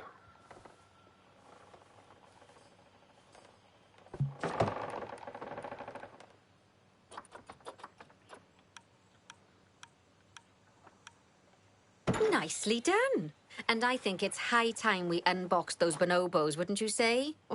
The poor mites will get sad if we leave them in there for too long. Select the habitat barrier to bring up the habitat information panel again. And then open the Animals tab.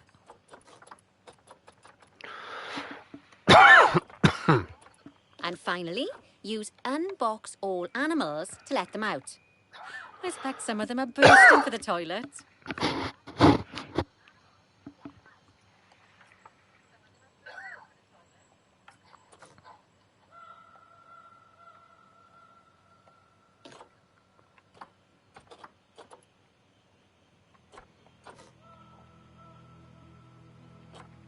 So, it turns out that as well as the old vet leaving, the zoo's mechanics did too. We'll need to hire a couple of new ones so we can help stop any more breakouts. You see, mechanics do all sorts of helpful things around the zoo, but one of their most important jobs is taking care of the habitat barriers. Without mechanics around to repair them, the barriers will crack, crumble, and fall down. And before you know it, we'll be overrun with escaped animals. Head into the Staff tab of the browser again.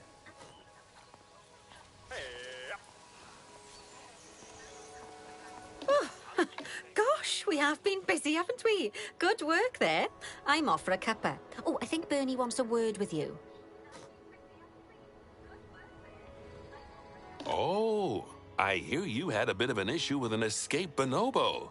The main thing is that you dealt with it swiftly. And more importantly, without the animals stealing someone's clothes, putting them on, and then walking out of the front gate.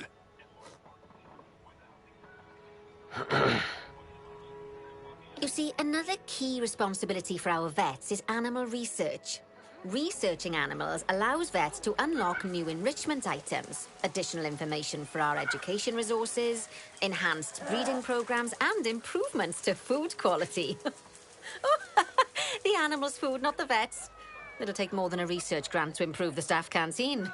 Anyway, as you can see, research is a key part of running your zoo. In order for a vet to undertake research, they require a research centre. And once again, that's something that this zoo is missing. So let's build one. I've marked out an area for you to put it.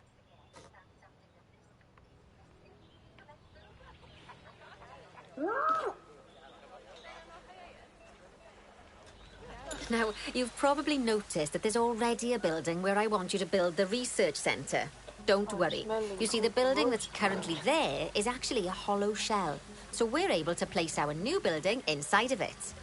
If you select the research centre for placement and then hover over the shell, you'll see that it asks if you want to add the research centre to the existing building.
So...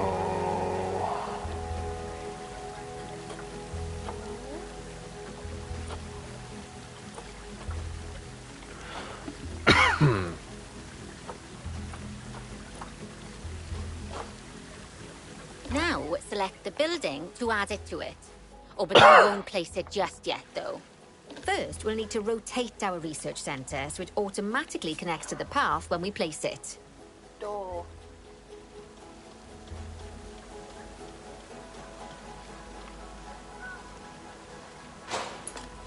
Right. Splendid work. Now that we have a brand spanking new research centre, we can give our vets something to do in there. Oh, by the way, it's worth noting that the vets will only do research when they're not required to do any other jobs. That said, you can change what jobs a vet does via their information panel. But let's not worry about that just now. So, let's get our vet researching ring-tailed lemurs. Pop open the access menu, head into zoo management, then go to the vet research section.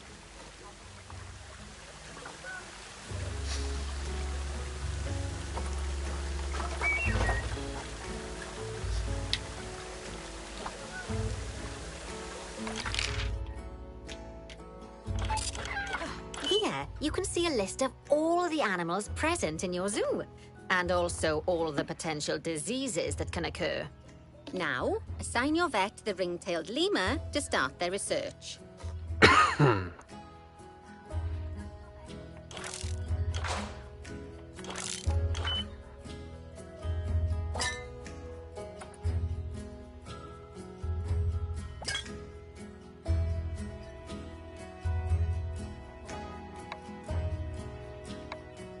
Lima.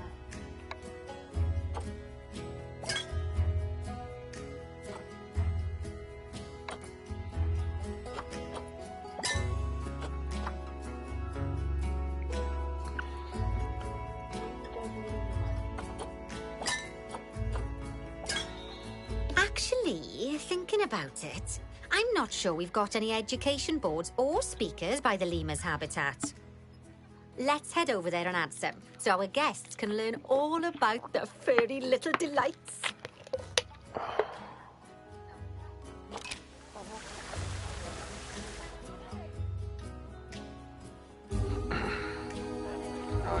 First off, let's pop down 2 education boards. Place them on the habitat barriers at a height that guests can see, or, if you like, pop them down on a stand.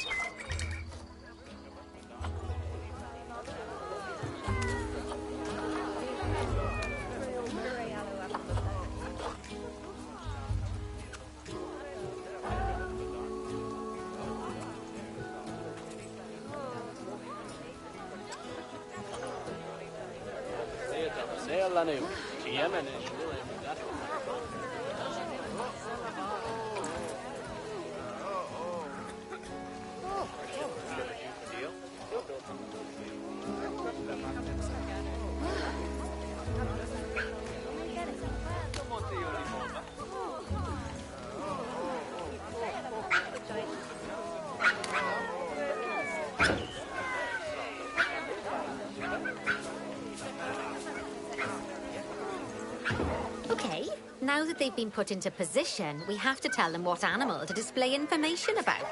Select one of the education boards to bring up its information. And from the drop-down list, select ring-tailed lemur. Although I'm sure that last part was obvious. When you link an education board or a speaker to an animal, you need to make sure that said animal is close by. If it isn't, the guests will get confused and won't learn as much.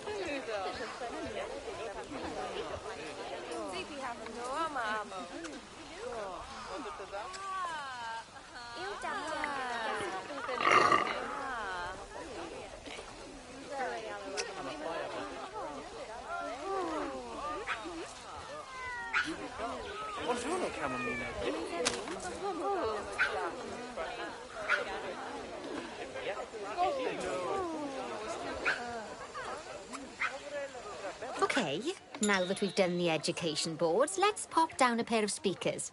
Speakers play audio to the guests so they can learn while they look at the animals, instead of having to go through the laborious process of reading. Oh, one thing to bear in mind is that it's important not to put the speakers too close together. If you do, the guests won't be able to understand what's being said.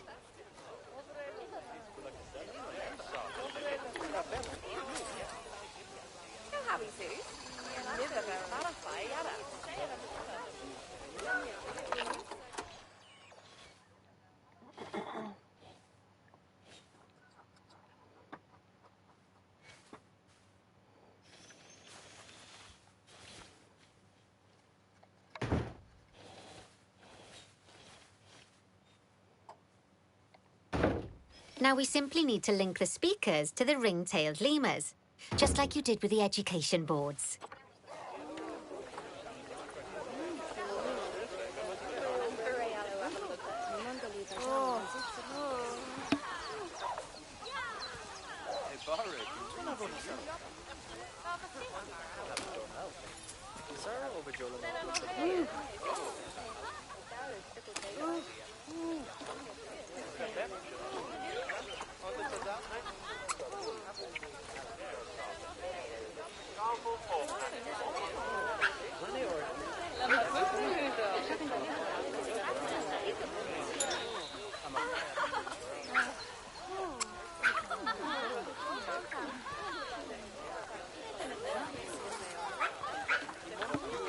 Fantastic. Oh, it's worth remembering that education boards and speakers both need power to work. They won't do much good without it. Oh, it looks as though our vet has completed their research on ring-tailed lemurs. We'll need to collect the results. Head back into the vet research area to take a look at their findings.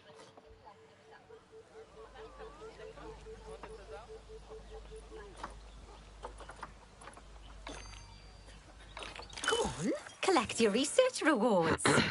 Just so you know, vets will continue to research an animal even after successfully completing a research level. I suppose when you're in the zone, you're in the zone. Well, now that we've enriched the lives of our guests, let's enrich the lives of our ring-tailed lemurs.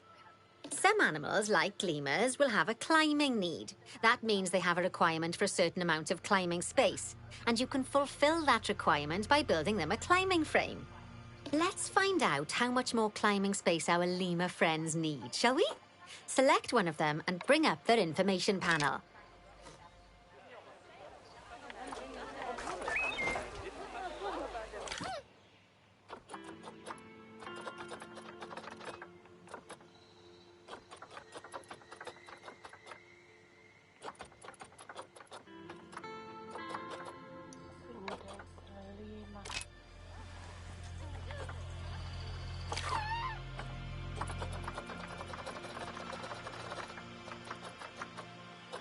Next, pop over to the Terrain tab.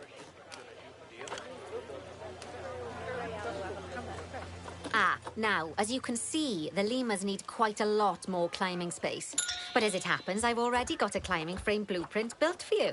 So you can either pop that down or build one yourself from scratch. By the way, it's not always just climbing needs that you have to worry about.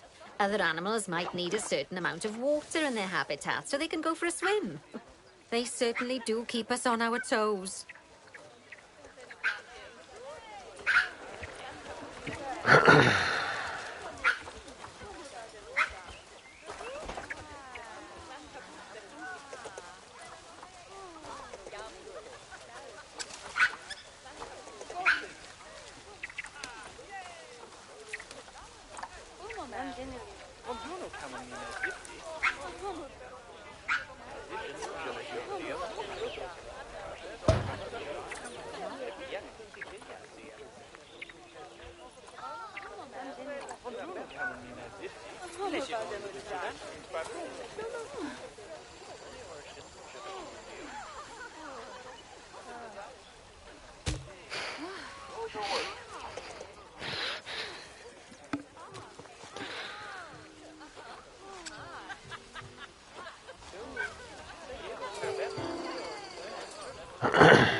So, where it says what I need.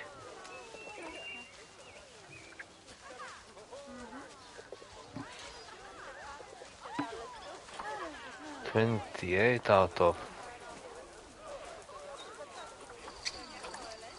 46, if not mistaken. Oh, that's a great climbing frame for them. They're going to absolutely love it. Do you know what would make them even happier, though? Nicer food. But that's true of all of us, though, isn't it? You can unlock better quality food for animals through research. Luckily, we've already unlocked some for the lemurs, so all that remains is to make sure they get served it from now on. Let's bring up the habitat information panel by selecting the lemur habitat.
Heads on time.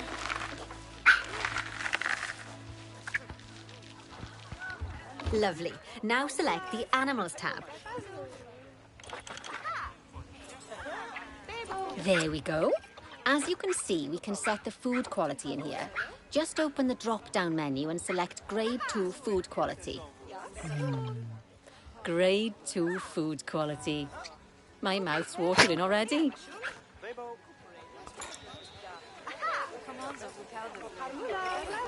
So, a new climbing frame and better food. Oh, you've really spoilt those lemurs rotten. Now, I think it's time we looked at one of the zoo's most important responsibilities. Releasing animals into the wild. You see, when we feel an animal is ready, we can release them into the wild. But what makes an animal a good candidate for release? Well, their age is an important factor. I mean, we can't release an animal that's a juvenile, just as we can't release one that's gotten too old. They'll also need to be fertile. After all, the idea is to repopulate the wild, so the best candidates will have a high fertility gene. And together, the age and fertility of a candidate will determine how many conservation credits we'll be rewarded when we release them. Now, conservation credits are vitally important. They're the lifeblood of your zoo, because earning them allows you to adopt even more animals. And what's more, the animals you can adopt will be of a higher quality. So, with that in mind, let's pop over to our orangutan habitat. I'd like you to find Agang, the Bornean orangutan in the habitat, and select him, please. You can go through each orangutan in turn, or select the habitat barrier, go to the Animals tab in the Habitat Information panel, and find him in the Animals list.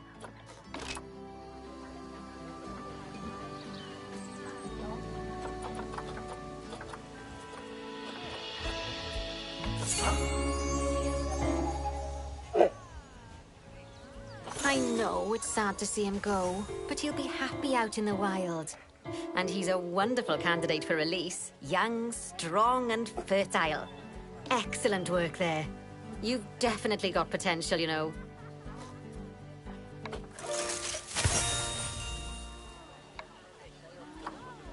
Ah, I see you've been doing some homework. Although, it hardly seems like work when you're learning about something as adorable as a ring-tailed lemur.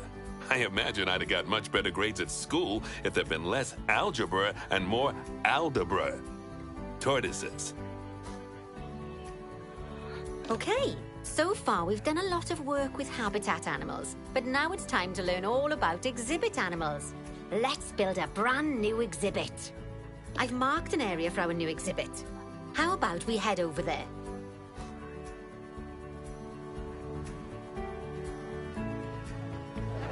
Lovely. Now let's build a new exhibit in the gap that's been left. Just add it to the building like we did with the research centre earlier, then pop it into the gap.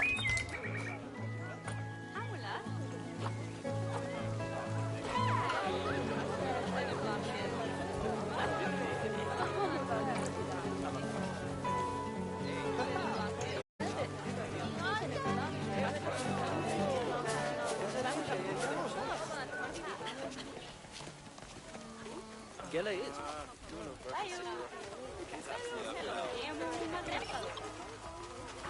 Is gewoon een vind ik.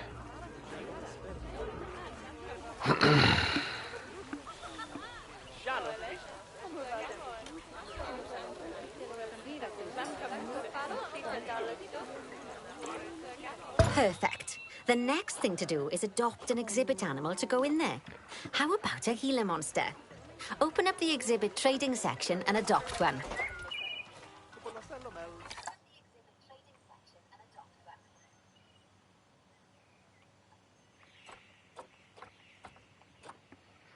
Just as we do with habitat animals, we need to send the Gila monster to the exhibit. Select the exhibit to send it there.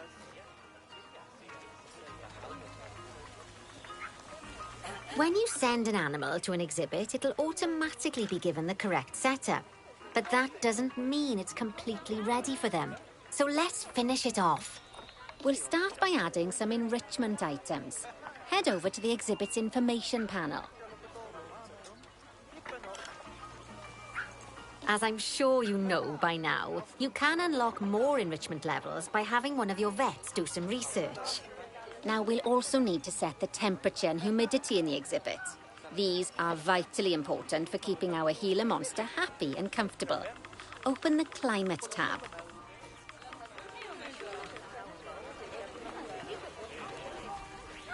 Here, you can see the Gila monster's desired temperature and humidity. You can change both of these by adjusting the dials below. Make sure it's going to be nice and cozy.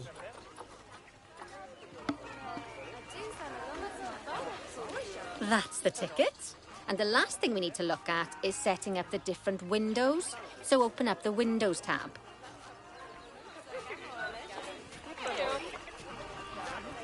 You can edit and customize any of the windows on an exhibit. A window can be closed and blank, or have a two-dimensional background, or even a three-dimensional background on it. Why don't you have a play around with the options?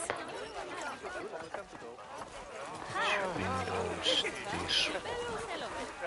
There's also an exhibit Wrong education one. board.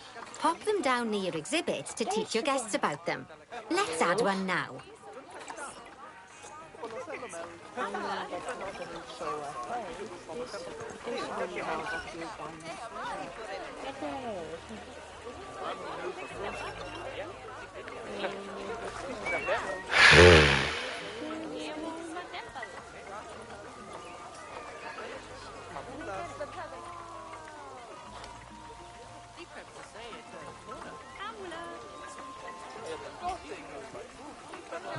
What the?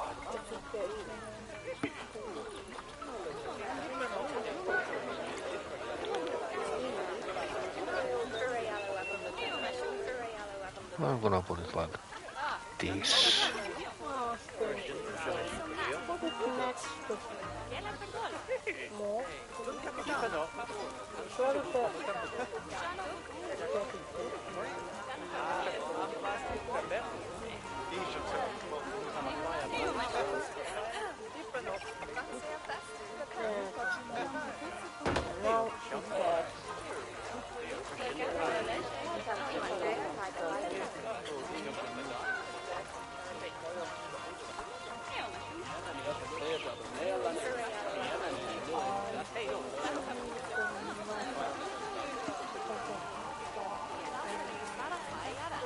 or is this, or did the, or is the kilometer already done? You can see the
Trade center.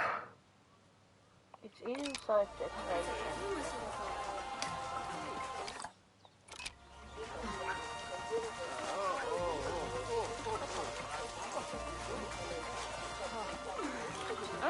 Yeah, yeah.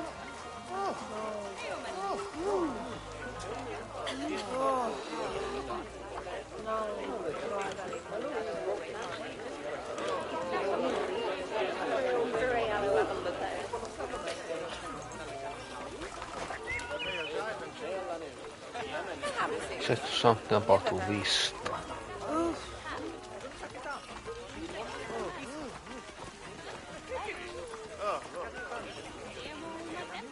My memory serves me right.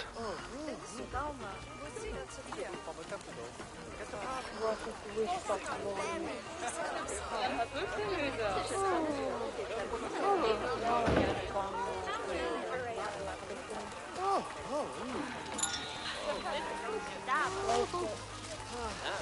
Educational tool.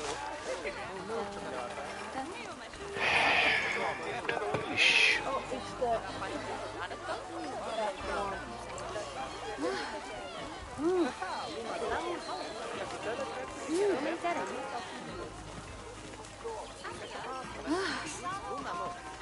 Can you move a little bit?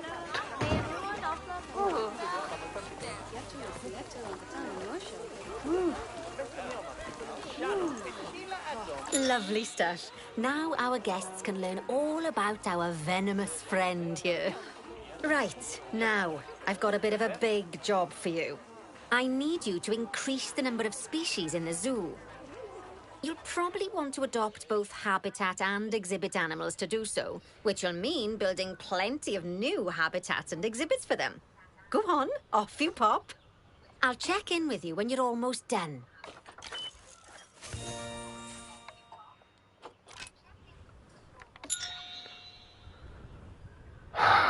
Dear Lord. 12 species, and you have a 9.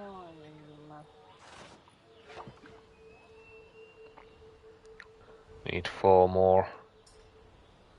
Count again. You need 12, and you have a 9. 4, 3. 2, 1.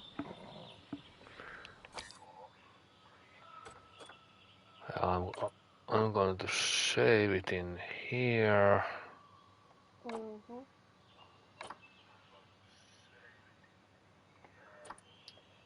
So basically, it wants you to create a new animal, get a new animal habitat, or sort of thing. Yeah, but my brain is already fried. Yay!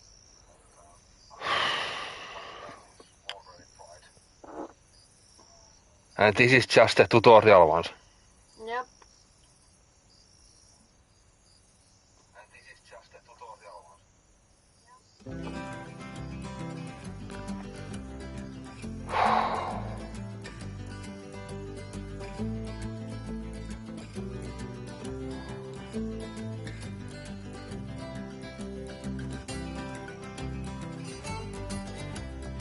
So...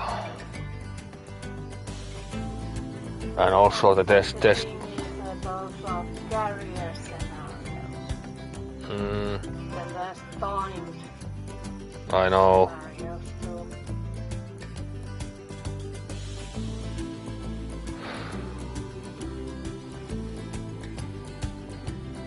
So yeah... That didn't take long. Like I said, sometimes it's like a fort in the desert. Time goes like whee! So...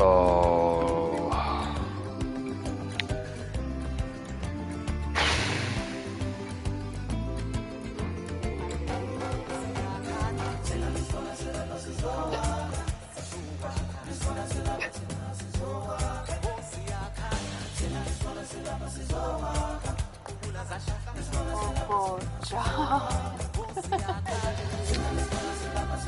So yeah, something is definitely wrong with me because normally I could do this kind of simulation games like easily 10 hours straight without even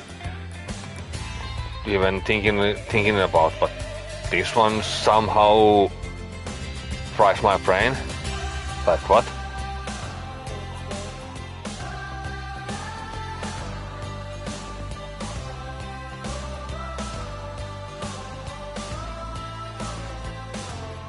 So my question is this like something that I should do less often when I'm or more often?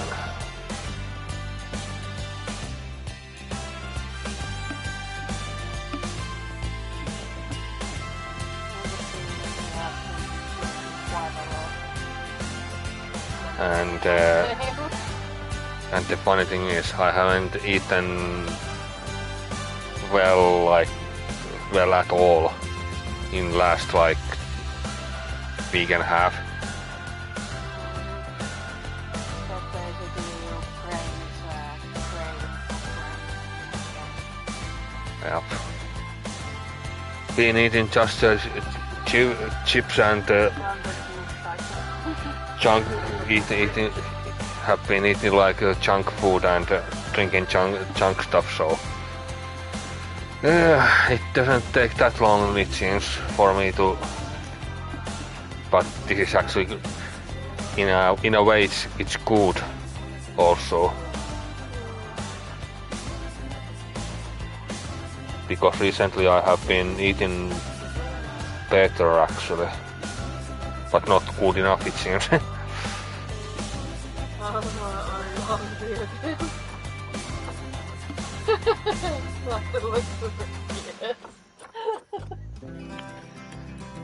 Yes, I am.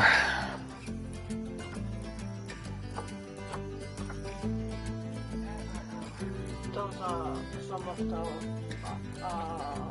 DLC-based characters who work in all scenarios.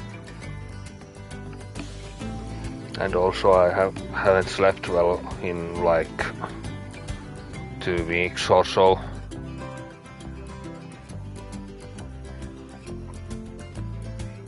There has been so much stress in the last 2 weeks that it's not even funny.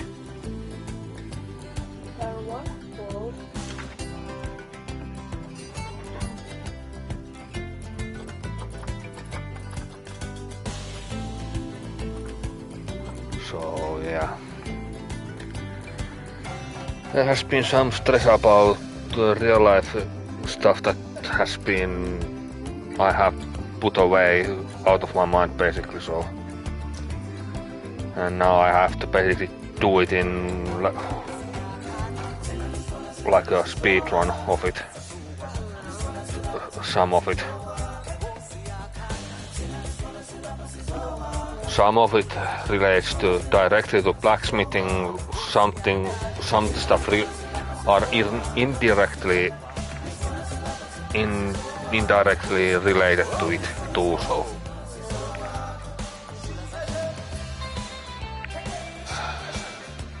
like should I do Arial /ASMR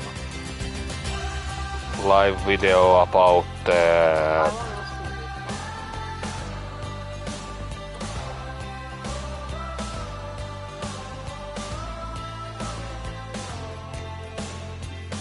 blacksmithing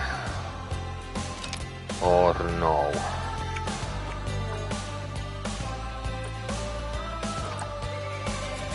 So I mean, like, should I do the when I start to do blacksmithing, do I show everything or just some of it or none at all? I wanna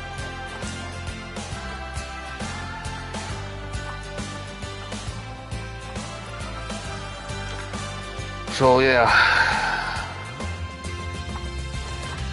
because if I'm completely honest, I kinda wish to do the blacksmithing stuff before summer, at the latest, like mid-spring or late spring at the latest.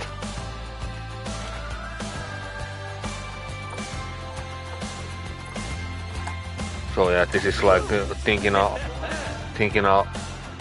loud, like what's the next year is gonna look like, expecting that nothing bad happens that affects anything that I'm thinking about.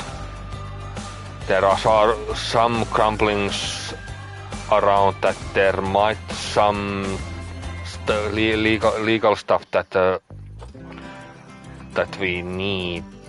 I need to take care of first, but Hey. yeah, that's my guy.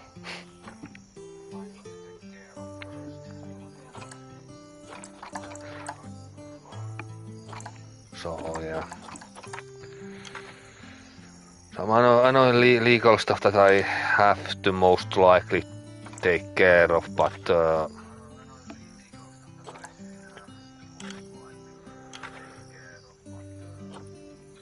and also like should I do, I mean, the way that I'm going to build the blacksmith stuff is gonna be way different than anybody else that I know of, at least in the scene.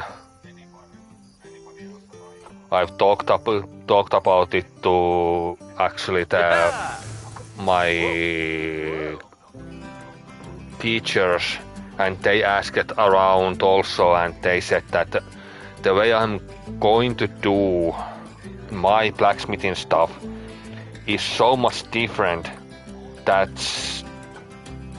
might be interesting to see how I'm going to do it. Because the biggest issue right now Yep. is where the hell I'm going to get the coal for the blacksmith forge. Because it's becoming, I'm not sure if it's next year or it's like in the next 5 years, they're using any kind of coal, anthracite or that kind of thing. It's gonna be illegal to use as a heating source. So the question is where I do go with it. So I have some coal left over still from the testing I've done with the forge that I have. So the question is, do I buy charcoal or do I make it my own? If I do it my own, then I need to build charcoal burner, and that's gonna be a little bit differently done than normally.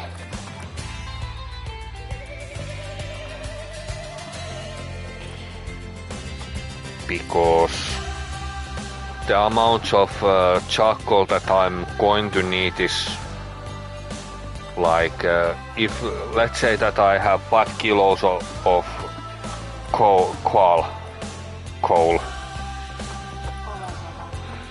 or anthracite. I'm not sure, don't remember which one I have, but I think I have both. Anthracite, the forge that I have uses the least amount that I need to use per hour is basically like anthracite, then coal, then charcoal. I need to use the most of it. Like the amount of, like if I need like 1 to 2 kilos of anthracite, I need like 2 to 3 kilos worth of coal for it. That the same heat BTU. Then when using charcoal, it's like 5 kilos or even more.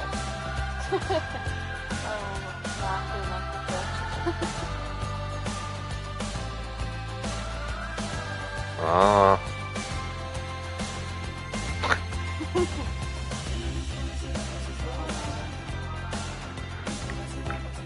So yeah, the question is this, that if I do the charcoal burner as I'm thinking about doing, should I do it live on Twitch? And if so, then I need to ask from the Twitch support that can I do it because this is gaming channel, or do I need to make another one? I think you have to. Because if I need to do another one, then it's gonna be a little bit iffy because there's some things that in the backend, but I have to talk about it to the Twitch support at some point either way, or I'm just gonna live stream it on other platforms completely. But yeah, but the point is that come January I have to focus on the blacksmithing stuff till like late March, and after that I'm going to see if it's gonna work or no. But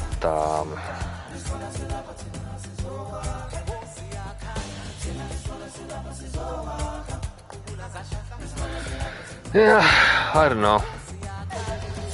There's so much things that I have to do in the and these things I have to think about like before the year changes. So I have like less than 3.5 days to do it too, and I have the logos and everything else I've done ages ago, but I haven't put them publicly anywhere yet.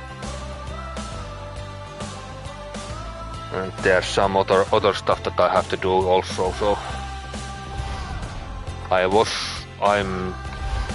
thinking about that next week, at least when the year changes, I'm going to stream at least at that point. But I kinda was thinking that we could do the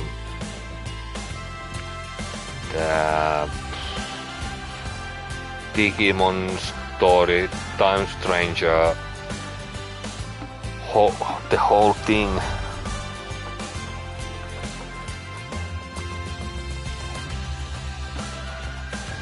before the end of the year, because including DLC, because it came way earlier than I expected. But according to the news, well, it was basically like a middle finger for some other similar kind of franchise. I won't say it because it might get me in hot water, actually. Something easy to see actually. Yeah. It's easy to see. So... I don't know. The question is that do we do Planet Zoo as a filler thing, or do we do it like in between, like here and there and everything else?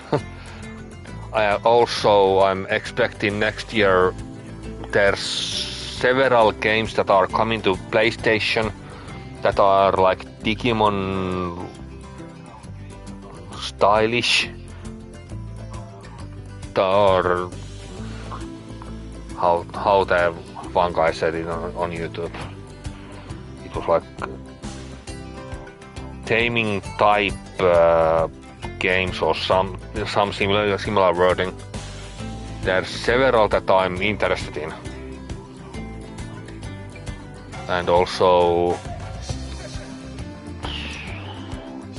well, we'll need to figure it out either way.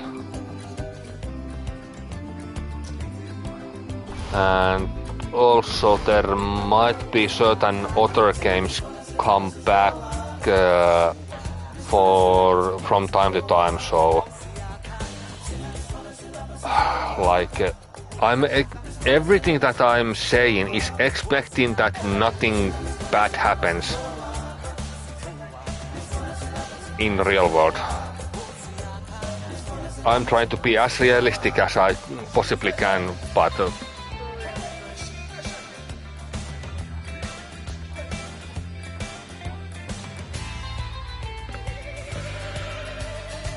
yeah.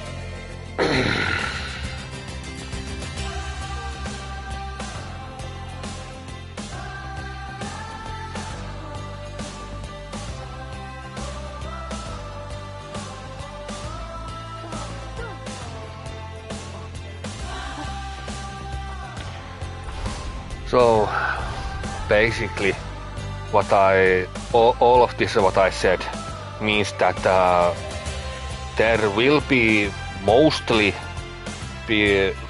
this channel most likely will be like hardcore Digimon stories time stranger for the time being, and also there will be other games too. But right now we are playing this because of Christmas time. And this was requested by several other too than my mother. Just for the record. Like you too. I just said that the mom would like to see this game.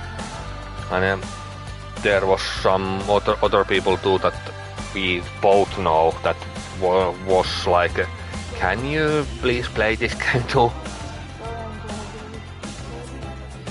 But I have to talk.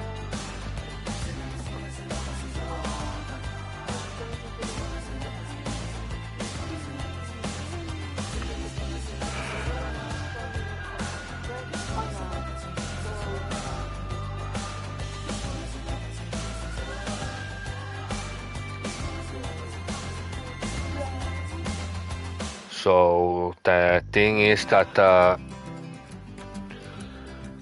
at least come in January and February, March, I'm doing some kind of testing of certain things that I kinda wanted to do, but what is it like 4 or 3 years is that yeah, so something around that. I know that one of them is the barnyard. One of the northern.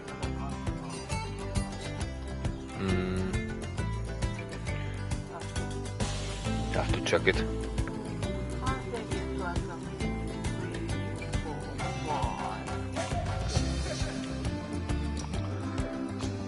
And Sorry, DLC. Simon and there's the one that gives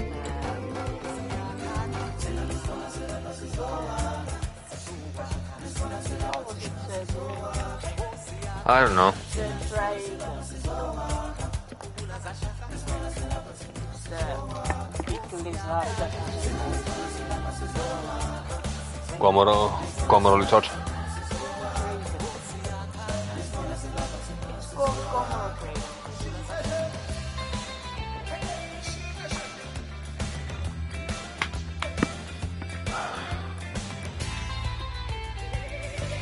Called Komodo.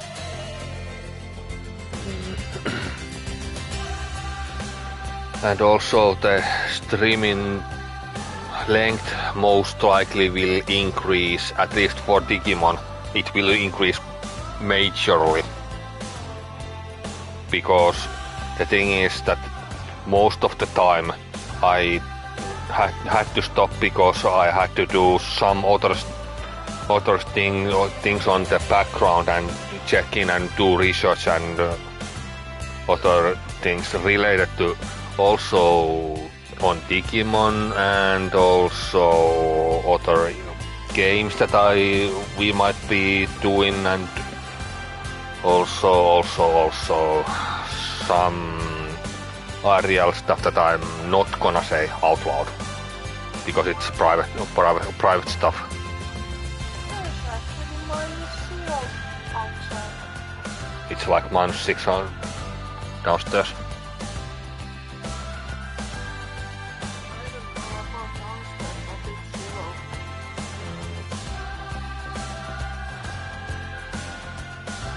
But yeah. Well, I will be streaming more next week. It's not just a Friday, Saturday, Sunday. Expect at least 2 more streaming days next week because of the year change, because that's for you.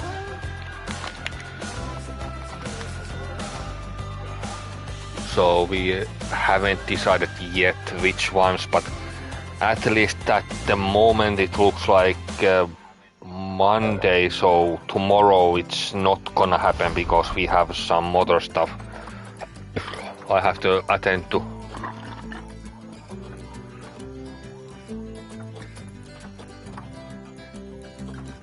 And Tuesday I'm pretty sure that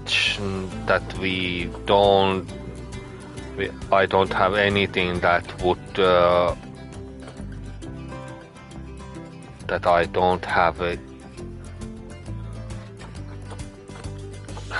like anything that's blocking to me to stream. But the 31st day of December, then we are most likely gonna go like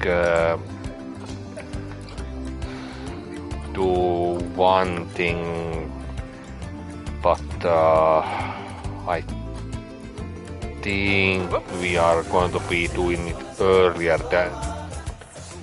in the day because of how my parents are talking about, because I'm basically their caregiver right now also, and also I have a business to run in real life too, so and also the streaming, so I have 3 things colliding with each other. One more thing you can see when you're like this, now that you can see what the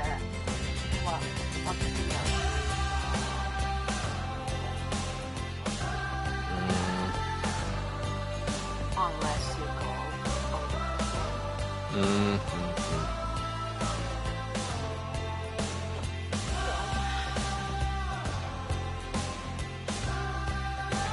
So yeah. So I basically have to do let's say that we do that come Tuesday we are going to stream at least, and then Wednesday of course when the year changes. But other than that I'm not sure yet. But the last stream of the year it's gonna be way longer. But there most likely will be some breaks here and there too, because I need to refresh my brain, because certain games like this one 2 hours and my brain is fried. And Digimon is basically like going on automatic basically, because it's so easy. We have like, I don't know,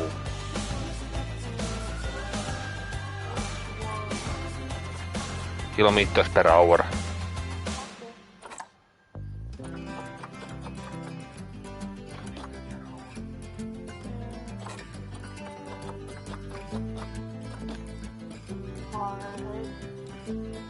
Celsius is hours.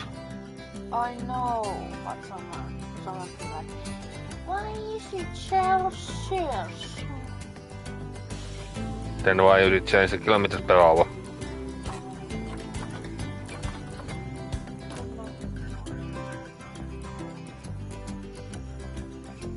I don't care, it's one. Pounds is basically like I know. 1 kilogram is like basically 2.5 pounds, basically. And Celsius is 0 Celsius is like 30 plus 32 Fahrenheit or something, I think. And 1 mile per hour is like 1.6 something. Question is, how was it? How did you see that color?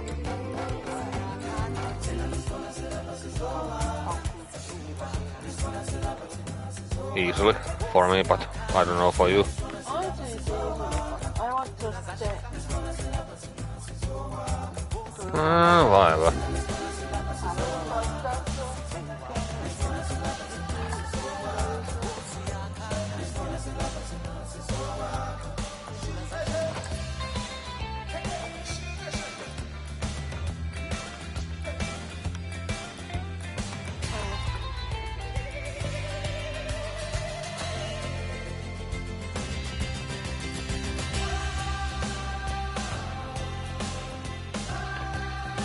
So yeah, this was our first try on the My head was like, oh, is there like how big you can do the text?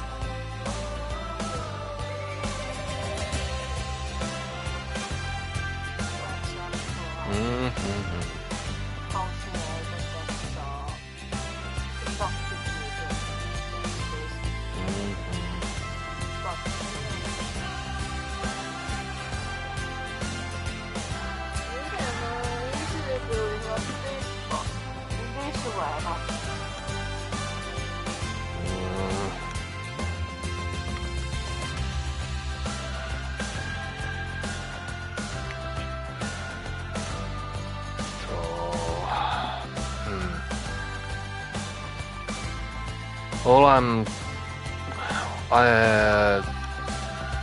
when the last stream of this year starts, like I'm not sure yet, but I will put it on the time schedule. So when we are going to start the streaming, I will talk about with my parents, because they need some help with their daily lives already, so I need to talk with them too, so they can take care of themselves when I'm streaming, because if their comes issues with their health or some other issues and so that kind of thing.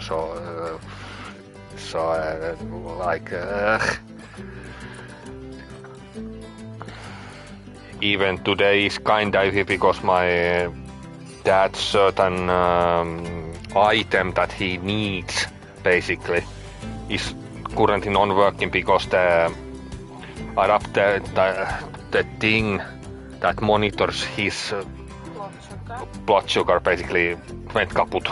And we need the other thing that is required to monitor the thing.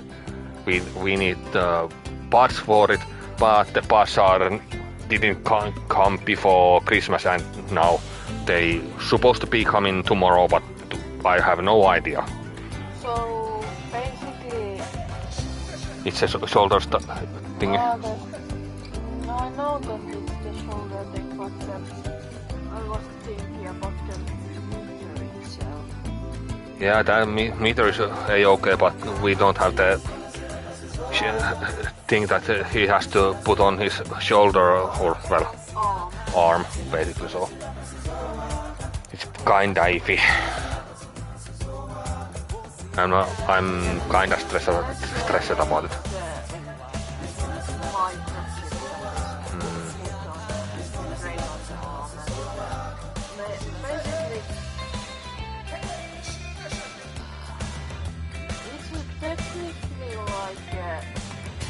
Band-Aid, but technically isn't. But yeah. It has inside the microchip that calculates blood sugar levels straight off the skin, if I'm not. There's like a small ass needle that it puts inside of his like arm that has to be like in blood vessel that monitors the blood sugar amounts, and it's like 15 minutes for it when it starts to yell. It's after the blood sugar is low enough, then it's starting to yell. Then if you check it after like 10 to 15 minutes after, it's still going down, and it's skyrockets after that when we do the things that usually do.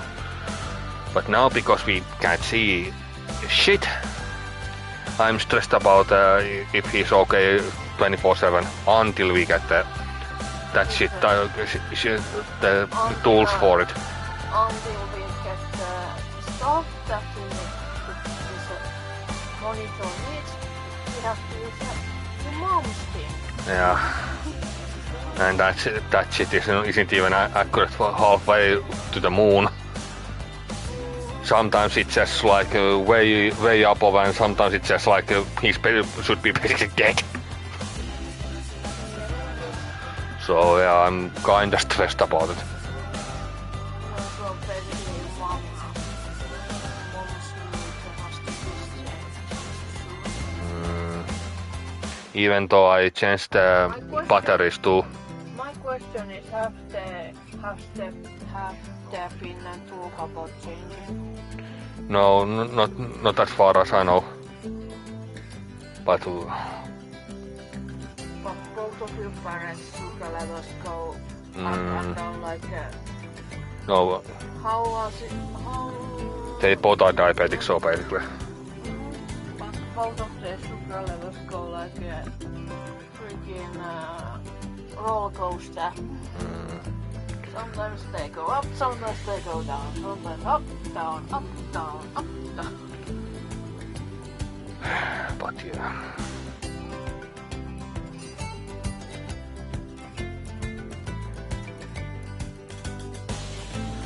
So yeah, it's been kind of stressful a few days because the machine basically said yesterday like, sorry, but I'm out.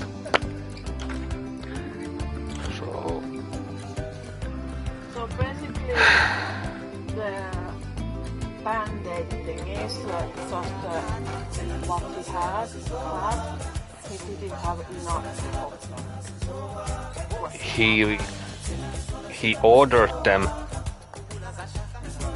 but there has been several times that there hasn't come either anything at all, or the order that was placed on those items were less than was ordered, basically.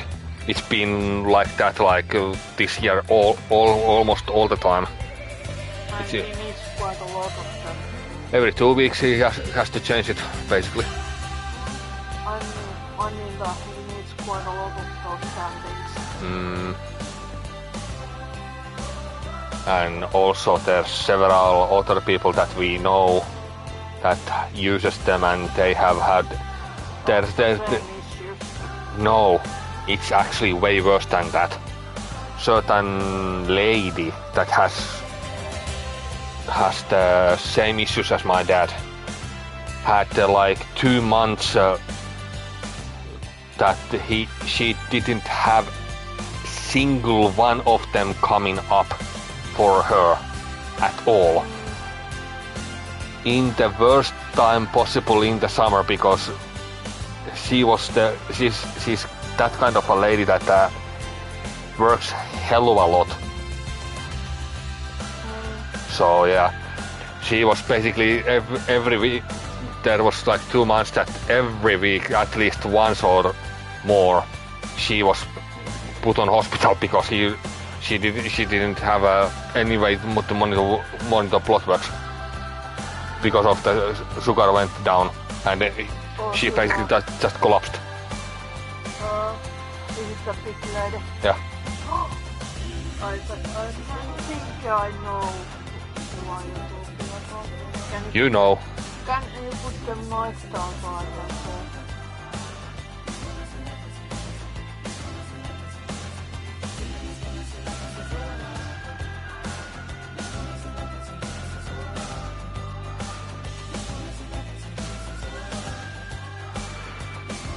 So, and but yeah, I think I'm out.